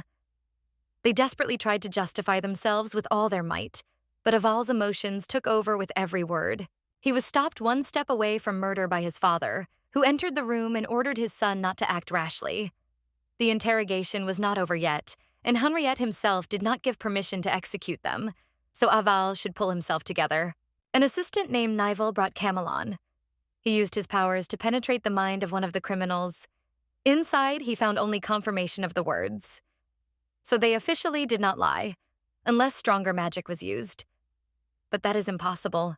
The assistant asked what he should do with them, since they were no longer useful. At first, Henrietta's answer was simply, take them away and kill them. But then he remembered how his daughter had asked her worst offender to be judged by the law. Calix also joined the search. He offered to use his power to search for Rosetta, which impressed his brothers. The Duke thought for a moment, looking at him as if evaluating him, and then spoke. If he could control his power, then fine. But if he couldn't, then this wasn't a situation where he could overdo it. Calix remembered his sister's furious attempts to get closer, to show that she was safe, and he was ready. Fully confident that he could, the boy walked out of the room. On the freshly mown lawn, his legs danced something reminiscent of a run-up. Horns appeared on Calix's head, milky-colored with green, which echoed the color of his eyes. In the evening, when the sun was no longer visible on the horizon, this garden sparkled. Really sparkled, with different colors, like a kaleidoscope. Kian confidently led her to different places, and each one seemed more beautiful than the last. One moment, they were eating fruit from a tree that looked like a cosmic luminary. The next, her dress was fluttering in the wind among the tulips. It was all so mesmerizingly beautiful. Her heart especially skipped a beat when they came to the edge of the slope, where the full moon was clearly visible, illuminating the lonely trees. She wondered if this garden was too big. The thing is, they were now in a space that Kian had created with magic. While he was here, he was decorating it little by little to relieve his boredom. Rosetta. The king of Stigmata was amused by this hobby. If he likes to decorate the garden in his free time, then this is a very good phenomenon. It is a special place that only those he personally allows can enter. That is why it is called Secret Garden. The girl thanked Kian for showing her such a beautiful and secret place, and she didn't have the chance to say it before, but she is also grateful for saving her from Maylie. She made another attempt to insist on returning, since they had already seen everything. This time Kian agreed. Taking her hand, he carried them to the Imperial Garden, explaining that there were people there who were not looking, and in order not to miss them, they could stay here and play with more. He used that loophole again to spend as much time together as possible. But she couldn't go back on her own. And since her family would soon find her here, why not stay a little longer? They sat together in the midst of a huge cluster of flowers of different shades. Kian, seeing her delight, picked up one, a pink one, the most suitable for her, and pinned it to her hair. Then Rosetta tucked one of his ears, red like the color of his eyes. His expression at that moment amused the girl, and she laughed, saying that if he had long hair like hers, she could weave flowers there. Since she liked long hair so much, he instantly made himself even longer than the heroine's. They sat together on that lawn while Rosetta braided flowers into his hair. She picked the most beautiful ones that reminded him of him. The result was very beautiful. His jet black locks were sprinkled with red buds and flecks of white, something she acknowledged. Kian asked if he should keep it that way if she liked it so much, because he wanted to look pleasing to her eye. Come to think of it, he looked pretty scary in his stigmata king form. She asked him what his true form was then, even though she liked it. The appearance she saw him with that night was the closest to the truth. She was crying then, and there were too many shocks then. The adrenaline in her blood did not allow her to think clearly, so she did not see it properly. Only long hair was imprinted in her memory. He said that he could take any form he wanted, but right now he wanted to look like the one she would like to look at the most. Among his forms, there is also a very scary and disgusting one. Perhaps he should not show it, only if she wants. She declined the pleasure, given how he had described his appearance. Instead, she wondered if this appearance was one among others. Then which one was it? Or suggested showing his other guises. For example, the next moment it was not her father who appeared before her, or rather Kian, completely repeating the appearance of the Duke. And the voice was appropriate. He smiled strangely and uncharacteristically for her father. Then among the flowers, Aval was holding her hands. When she met him, he was in the form of Kian, and she thought of him only as Kian, that boy with black hair. Now she knew that he was able to turn into anyone from her circle and speak with their voices. The realization of this created a strange, new feeling that made her body crawl. Then he turned to Camelon and Calix. Both of them, especially the younger brother and Henrietta, found Kian's manners strange as she described her impressions. He turned to her father again and said it would have been better if he had been able to be her protector from the start. She, catching the context, reminded him of his promise not to harm any of her family members. Her cleverness was a feature that particularly attracted him. Of course, that thought was just a quick idea. Nothing more, he always listened to her. Instead, he asked which appearance seemed best to her. Rosetta almost said what she was thinking. She stopped herself in mid-sentence when she wanted to say that. No matter how you looked at it, they were all scary. It upset him. Whatever he did, it scared her. From this sadness, he turned into a sphere with shadows, similar to a stone. It seemed cute but so fragile. She tried to smooth things over, asking if she could touch him. After that, Kian caught her interest in small things, changed his appearance again. Before her finger could reach the stone, a coal-colored fox was already standing in front of her. It was the image of the creature he had seen earlier, although it was uncomfortable to be in the form of a four-legged animal. Still, if she liked it so much, he could stay like this for a little while, in exchange for a promise to see him more often. She carried him around in her arms as she found this form of his incredibly cute. Of course, he was charming, but she asked if he was crying too loudly, to which he replied that it was not him. Suddenly, a scream was heard from the garden. Someone was announcing a discovery, people were coming out of the building further down the path, and something big was sitting on the roof. She managed to get scared because it looked like stigmata, but Kian calmed her down, because these were not demons, but people who came for her. The fox jumped out of her arms. If they had come and she was now safe, he should leave. He took that shadow form again and promised to leave the maid in a suitable place. She suddenly noticed a stigmata man approaching quickly above. When they came into the light so she could see them more clearly, Camelon became visible. Henriette broke into a run and immediately picked her up in his trembling arms. His voice broke as he told her how worried he was. Nikki had never cared for her like this before, so even though she wasn't worried, she couldn't believe it.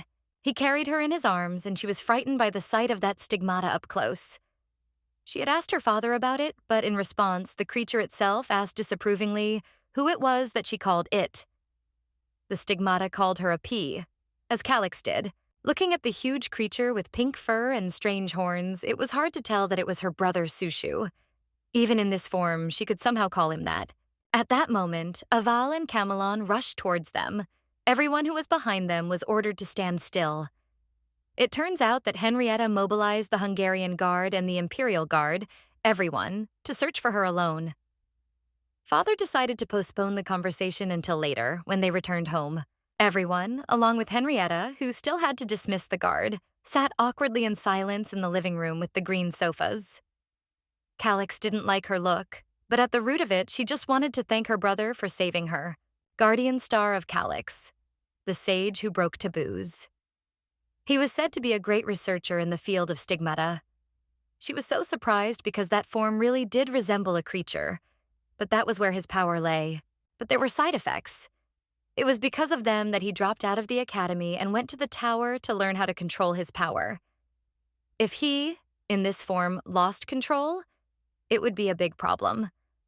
So he doesn't really like using his powers, but for her sake, he did it. As soon as she crossed the threshold of her home, she was examined and the doctor confirmed that her condition was excellent. But even so, the brothers were still worried, constantly asking if she was injured and how she was feeling. Henriette entered, sat at the head of the table, and informed her that her maid, Maylie, had recently been found unconscious near the palace. This made Rosetta feel better, although it wasn't that she didn't trust Kian. She was asked what had happened that day, a question that confused her, because if she kept silent about Kiana, there would be nothing to tell at all. She started the story from that moment in the toy store, but then she had to lie that she didn't remember anything. Although she was ashamed of it, there was no other way out now. Henriette just leaned closer and said that he was just glad she was okay. He added that if he hadn't been able to find her, he would have simply destroyed the entire capital. He put this mistake entirely on himself. His daughter found herself unaccompanied in such narrow streets. From now on, she is not allowed to leave without his accompaniment, and if she leaves the residence, she will be followed by at least 2 people from the servants and guards. He addressed his brothers next, calling each one by name. Although they had the power to protect themselves, Rosetta was a child who had not yet received her blessing. They must protect her without a wink of an eye.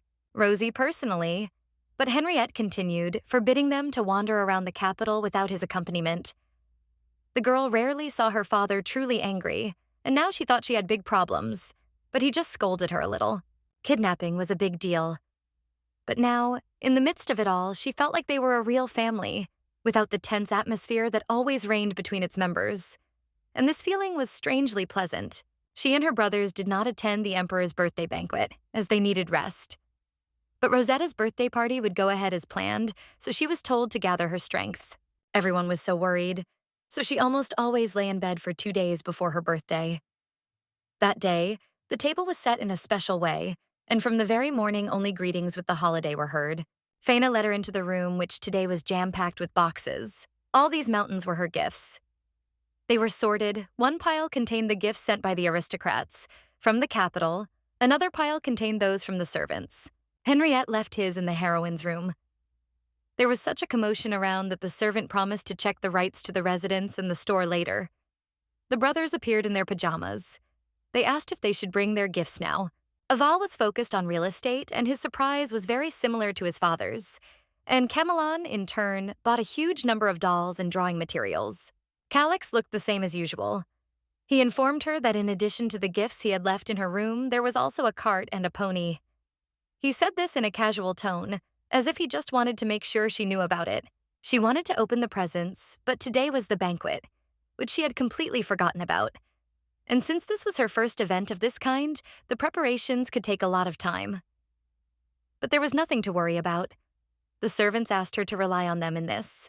Towards evening, the whole family arrived at the Imperial Palace, which was already full of people in colorful, luxurious attire.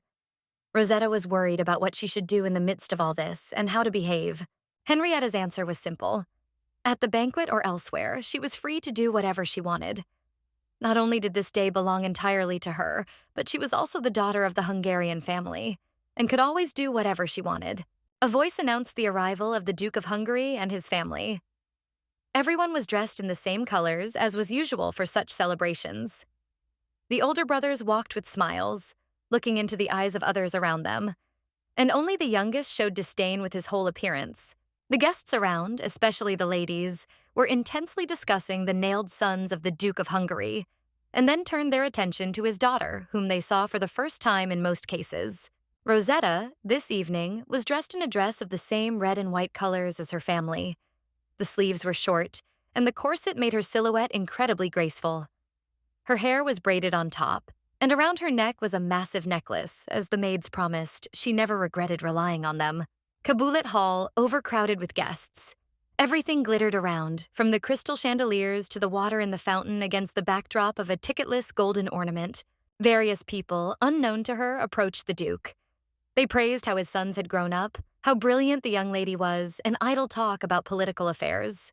The bodies that were approaching unconsciously and forming a circle, twice the height of the girl, frightened her with the crush they were causing. Henrietta calmly cut them off, ordering everyone to move away and not cause his daughter discomfort. Whispers immediately spread throughout the hall that the rumors were true. The Duke of Hungary really did care about his child, although some still doubted whether he was pretending. The topic of how he had personally named her the Summer Rose was even brought up. Everyone agreed that he had no need to pretend in front of them, so they began to remark out loud on the girl's nobility. Someone said that if she were his daughter, he would be worried about taking her outside the house.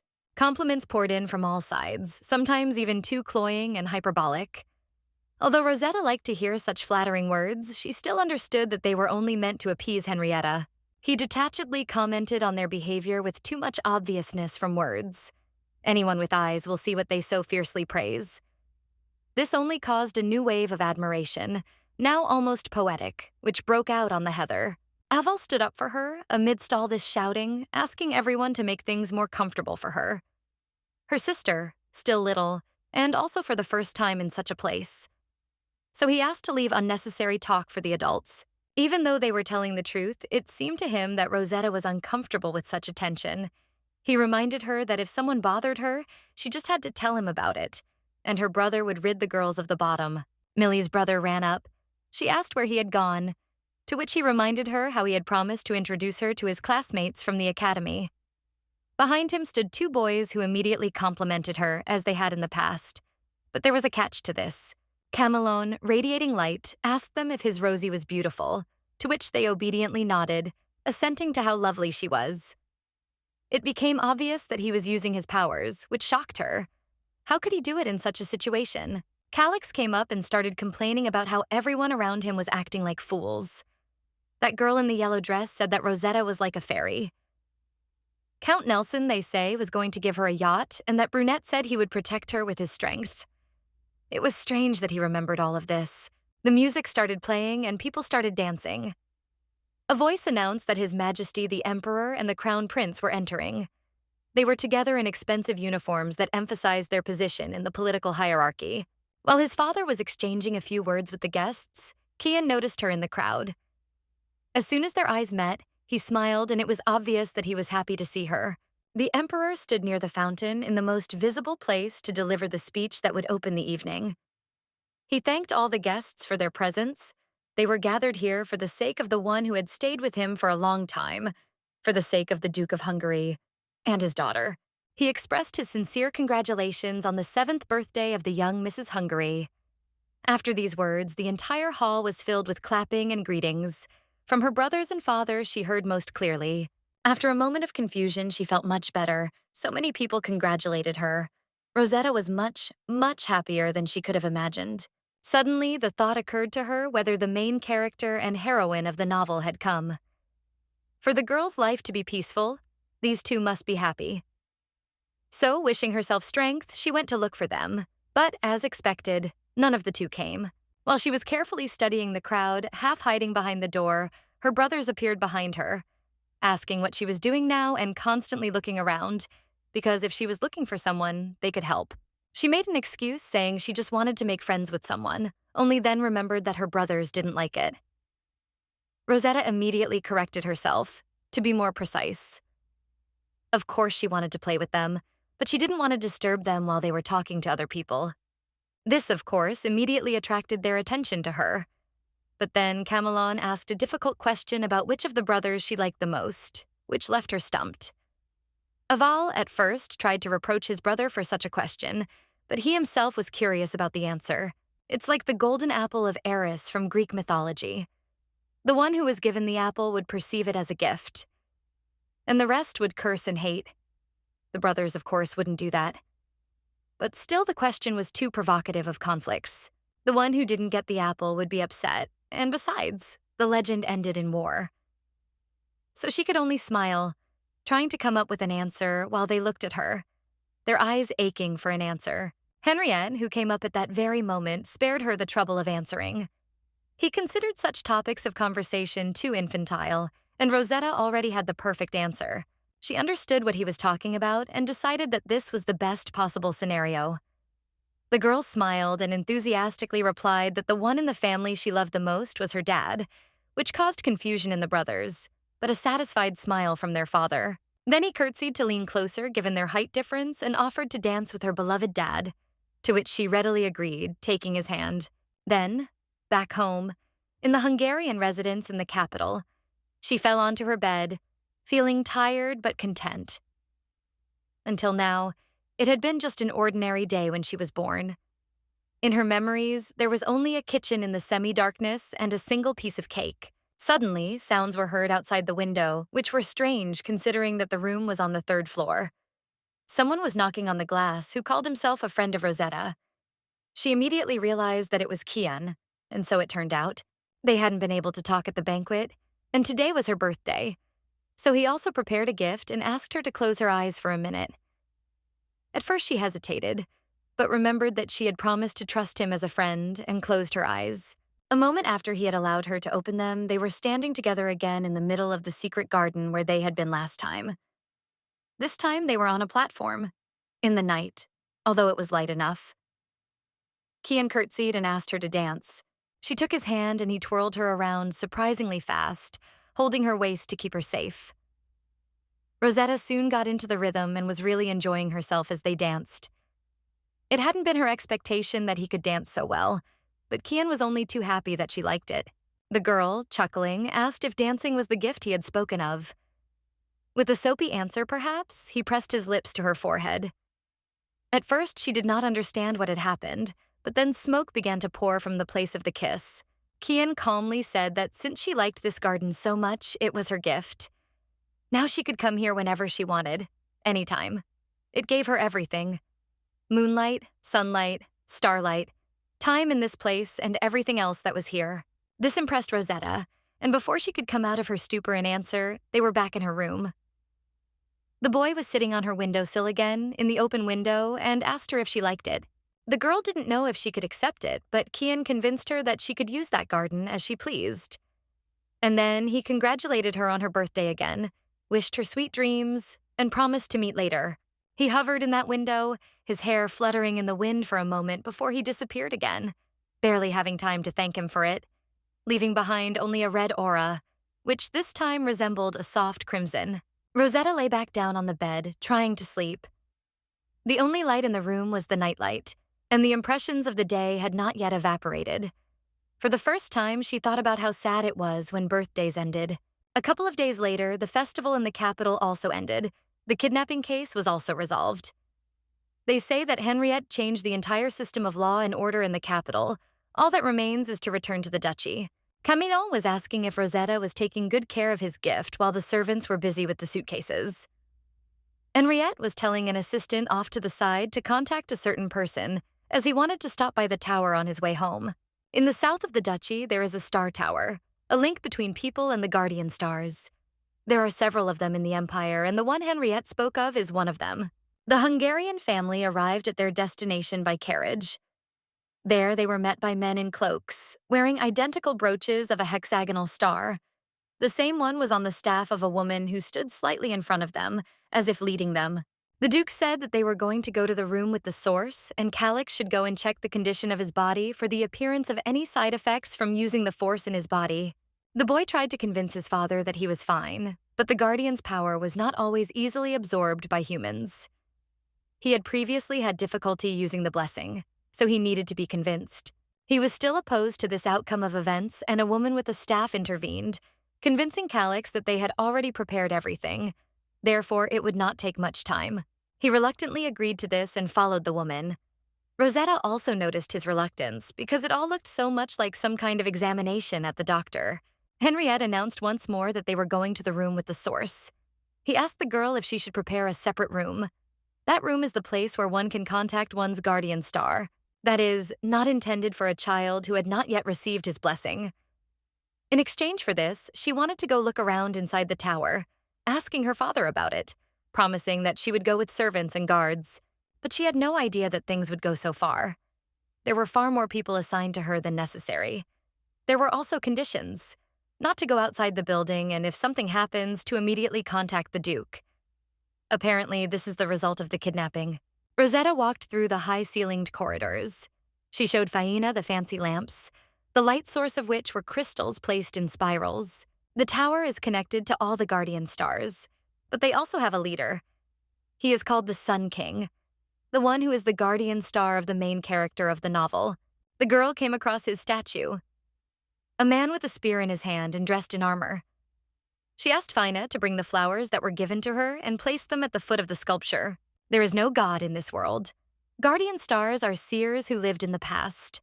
There are an incurable number of them, completely different in appearance and abilities. Now, all the worship customs of the distant past are gone. Apparently, the reason lies in the worldview. Rosetta folded her hands in a prayerful gesture and asked for their leader, health and happiness for all members of her family. As they were about to leave, a scream made her turn around, asking her to stand. The next moment, a shock of blonde hair knocked her to the ground, falling with her. A voice was heard addressed to the boy whose name was Lucian. He was being reproached for having been asked not to run. He guiltily raised his blue eyes, asking for forgiveness. Duke Ivorcan was heading towards them, Eljador and his retinue. He made the boy, who was obviously the main character, apologize, and he lowered his head in all sincerity, admitting his guilt. Then he offered Rosetta his hand to get up. Until now, she had only met the villain and his sons, the villain who beat him with a servant and the king of Stigmata. After that, when she met the main character, she felt something strange. Henriette immediately came in at the cry.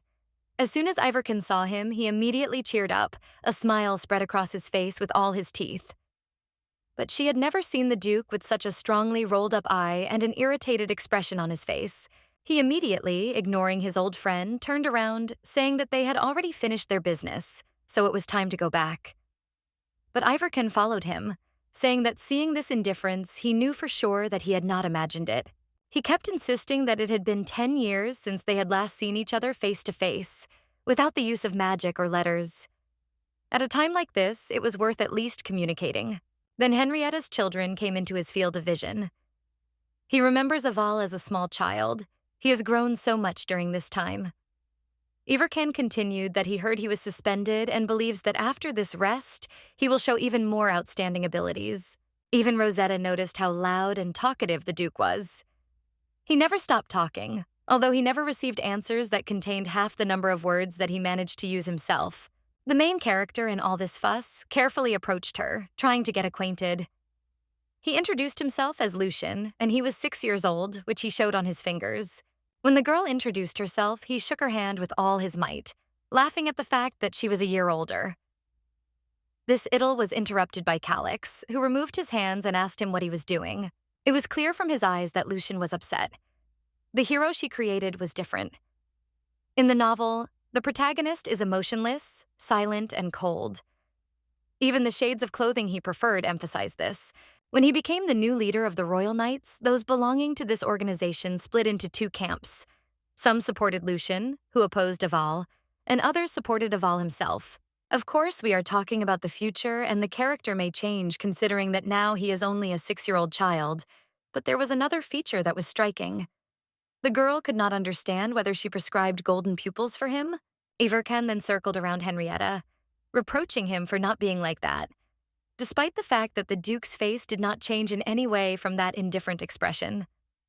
He called their meeting fate and said that on occasion he would invite him to visit. Henrietta simply replied indifferently that he could do as he wished. As a result, everyone who rode with him in the carriage suffered from splitting headaches after not having even 1 second of silence. He went on and on about how after the birth of their son, his wife saw the Sun King in a dream.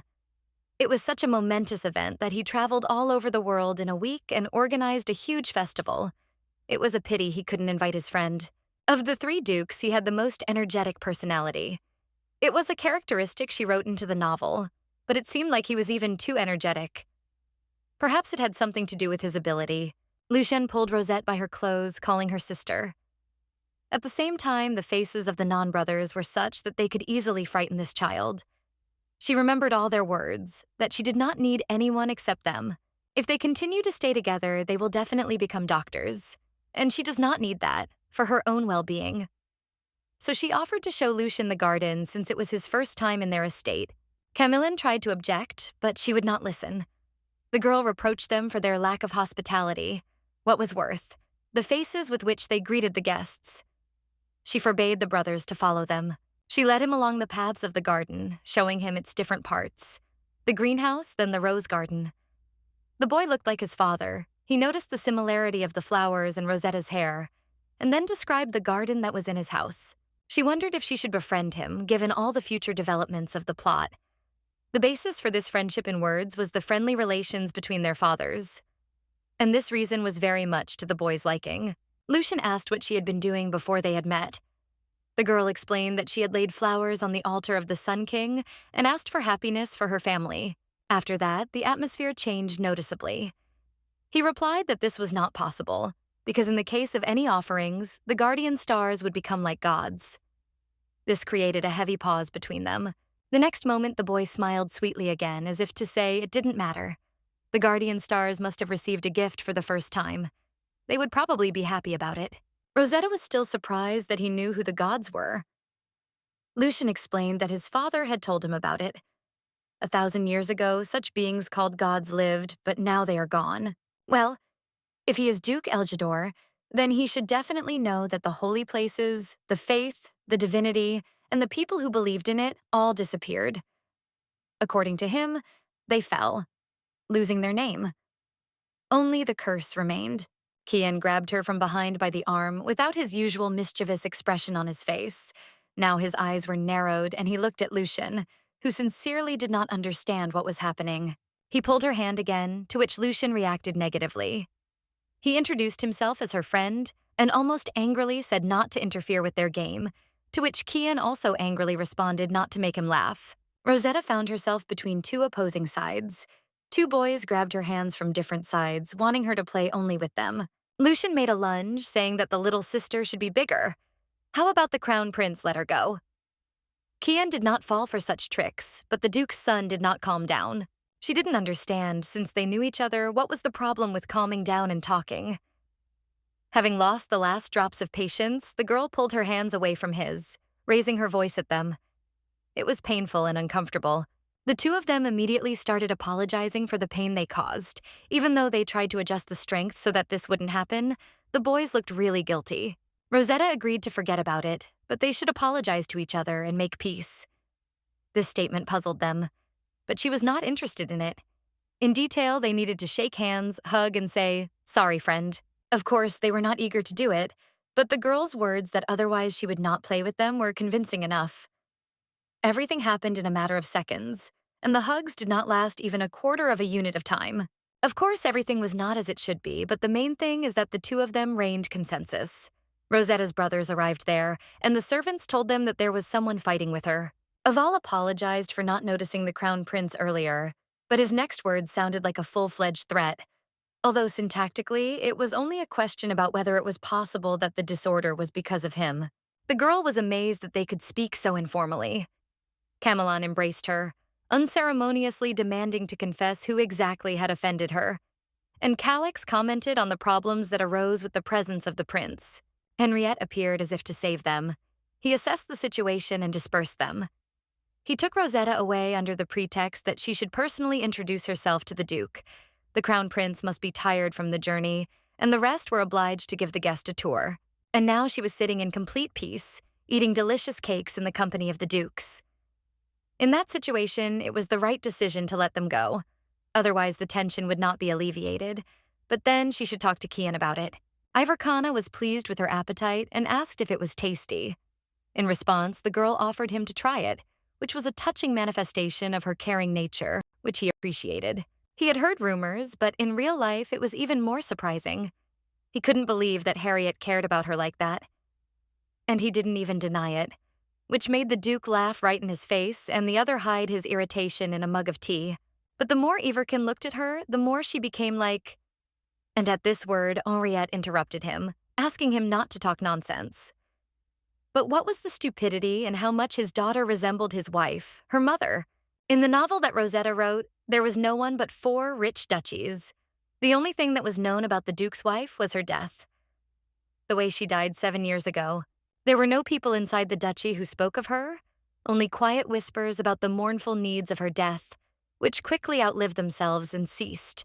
She was curious to know what kind of person her mother was, and Iverkin noticed this interest.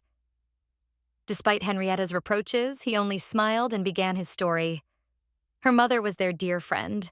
They were close to the academy, and she was like a fairy there. Luxurious, like a summer rose. Bright, like a spring ray of light. Truly a fairy. It was once said that one of these was caught in the forest of Albandel, and because of this, even the king of the fairies himself invaded the academy. The story was strange, but at the time, everyone was interested. Iverkin suddenly gave out information that completely destroyed the girl's idea of her mother as a model of tenderness. The thing was that she once came having caught a stigmata. Harriet had already covered his face with his hand, emitting waves of discomfort. His wife, it turned out, was called a fairy because she always got into situations like this, as if she was only thinking about how to do something bad to her today. But even so, no one could deny that she was a genius. She had shocked all her teachers by finishing her dissertation at such a young age, and there were rumors that Harriet had helped her with it even then. Hungarian interrupted him, almost smoking, which made Iverkin stop, but he said to Rosetta for show, like, that's how it is. But because of her father, he can't tell her more. The girl immediately left the hall, alone, as they wanted to talk in private. In the corridor, the maids were waiting for her, led by Faina, who were wondering if the lady was going to her brother's. But she was going to go to the gallery. She was looking for a specific image there. She remembered that day and how that picture was painted. The whole family was posing for the artist. Someone was unhappy with how long they had to stand. Someone teased another that his hair was sticking out. Recently, a portrait of the Hungarian family was painted, with all its members at that moment. The girl asked where they put the one that was hanging there before, but it was simply rehung. On that canvas were the Duke's sons as children and the living Duchess. Rosetta asked the maids how her mother had died. It was obviously a sensitive topic. They immediately began to turn her attention to the bow that had gone askew, the new shoes, the feeling after the journey, but she insisted. To be honest, she had heard rumors in Seaman County that the Duke had personally killed his wife. The maids had reacted immediately, insisting that it was an ugly slander and how Henrietta loved the Duchess. She also thought it was unrealistic, but she had to make sure. After all, she couldn't ask her family members. Judging by the servants' stories, it was common in the Empire to marry for convenience. But the Duke and Duchess were passionately in love with each other. They got married after going through many hardships together. The death of the Lord was a tragedy, but what Rosetta heard was not true. Faina began her story. Maylie tried to cut her off, but it would be better for the lady to know the truth than to be so mistaken. 7 years ago, on this day, there was a heavy rain. Most of the servants were busy cleaning up because of the rain. There was no sign of trouble, but the stigmata suddenly invaded the estate. According to eyewitnesses, this stigmata was in human form. Among all forms, this creature had high intelligence and was especially strong. The place where it appeared was the mistress's room and the ladies' room now. Harriet was in a hurry then, but it was too late. Rosetta remembered the dream when she fell asleep in the Duke's room. Dark clouds and a rainy night. A black stigmata attacked her from behind and a silver sword pierced it. It turns out that it was a memory. It follows that the rumors that the Duke was molested are also lies. At that time, he was seriously injured in a battle with the creature and was also too shocked by the death of the lady. Harriet was unable to take care of his children and had many enemies, so it was dangerous to reveal the truth. In fact, he had imprisoned himself under false pretenses. He sent his daughter to a safe place. She felt better knowing that her father had not abandoned her and that an unexpected tragedy was to blame. She was the only one who had survived that day. The stigmata could not help but harm the child. She was the easiest target. The Duchess and Henriette must have protected her at such a cost. Faina leaned down to be on the same level with the girl. She said how glad they were that Leggy had returned and was brightening their days with her presence. They told her this because they wanted Rosetta to know how much her master and mistress loved her and each other. If this upset her, she could punish the maid. But she had to remember how much her parents loved her. That night, the girl knocked on her father's door again, asking if they could sleep together again. She told him how she had become interested in details about her mother and asked the maids. She did not miss anything about how the Duchess had protected her and how Henrietta had suffered then. In fact, there were many rumors in Seaman County, and she asked, gathering her strength, if he hated her, since her mother had died because of her. Henriette pulled his daughter closer, reassuring her that it was definitely not her fault. There are always those who enjoy watching others suffer, and their words are not worth paying much attention to. He taught her that even if she felt she was wrong about something, she had to be confident in herself and always act as if her actions were right. Her family was always on her side to support and help her. Rosetta asked, what if she then became rude? But the answer was simple. Who would dare tell a Hungarian girl that she was behaving inappropriately? Besides, it was a privilege of children. One should enjoy it. She felt like she had been too emotional up until that moment, but hearing Henrietta's words made her feel calmer. She had no idea that she needed to hear those words now. Henriette then told her to go to bed, saying that going to bed late was bad for her health.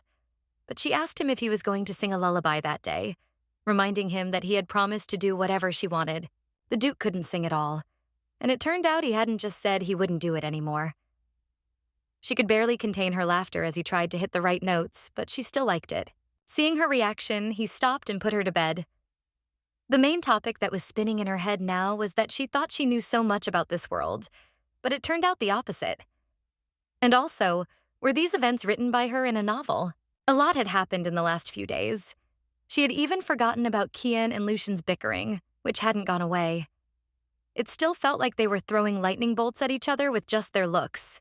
Luckily, the brothers were too busy to join in. Since they had made up, which simply meant the forced performance of some ritual that was supposed to help them reach a consensus in their existence with each other, she suggested playing together. The response to this proposal was rather lukewarm. Kian was ready to do so if that was what she wanted, but Lucian did not restrain himself from describing the frightening appearance of his friend.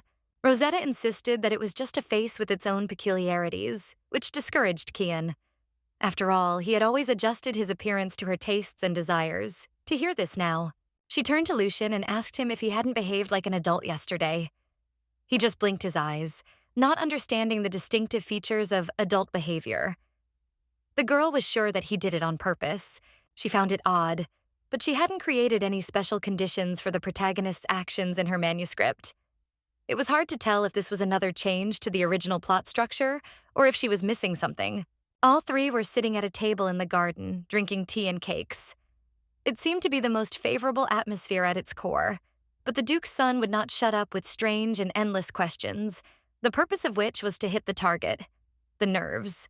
He told how he and Rosetta, whom he stubbornly continued to call sister, went to the tower and asked the Crown Prince if he had been there. After a negative answer, he assumed that it was because of a bad relationship. The topic of conversation itself was good, but the Guardian Stars and the King of Stigmata together would certainly have a bad relationship. She had to smile until her gums hurt to smooth out the edges. She, in an attempt to change the subject, asked Lucian, since he was so fascinated by the Guardian Stars, which one he himself would like to receive. Of course, the girl already knew the answer to this question. The protagonist was blessed by the Sun King and received a power exactly like him, which is why he was called the incarnation of the Sun King in the novel. But his answer now was that he wanted to be a huge palace. The boy spread his arms, describing it with delight. The existence of such a guardian star was questionable, but since there are options by which people can turn into stigmata, there is nothing strange about it. He asked her the same question back. Rosetta had never really thought about it. It just occurred to her that she was happy now and didn't need anything special. But if she had to choose, she would have preferred one that would make her healthy and strong. In this regard, she envied Fina's guardian star the most. Kian answered cynically, saying that in any case, it was only strength from those who were the same people. A conflict flared up between them again. Lucen was extremely negative about such thinking, because in that case the stars would not protect him, towards which the second did not hold back his disdain. The servant who came to inform that the Duke was looking for the young master, Elgidor, stopped the squabble. Due to Kian being willing to accommodate any wish of Rosetta, a collective decision was made to go to the palace together. Ivorkin reproached his son for his inattention, since he had warned about the meeting after dinner. It was not often that one had the chance to meet with the Duke of Hungary to neglect such an opportunity. If he wanted to become a knight, it was important for him to have support. With that thought, the girl and Kian left them. Aval walked along the same corridor. In the shadows, his face was even more obvious, uncharacteristically gloomy. If you look at it that way, he said he was on vacation in the Order of the Knights, but the Duke then, on the contrary, called it a suspension. It was difficult for Rosetta now to understand what had really happened among all these versions.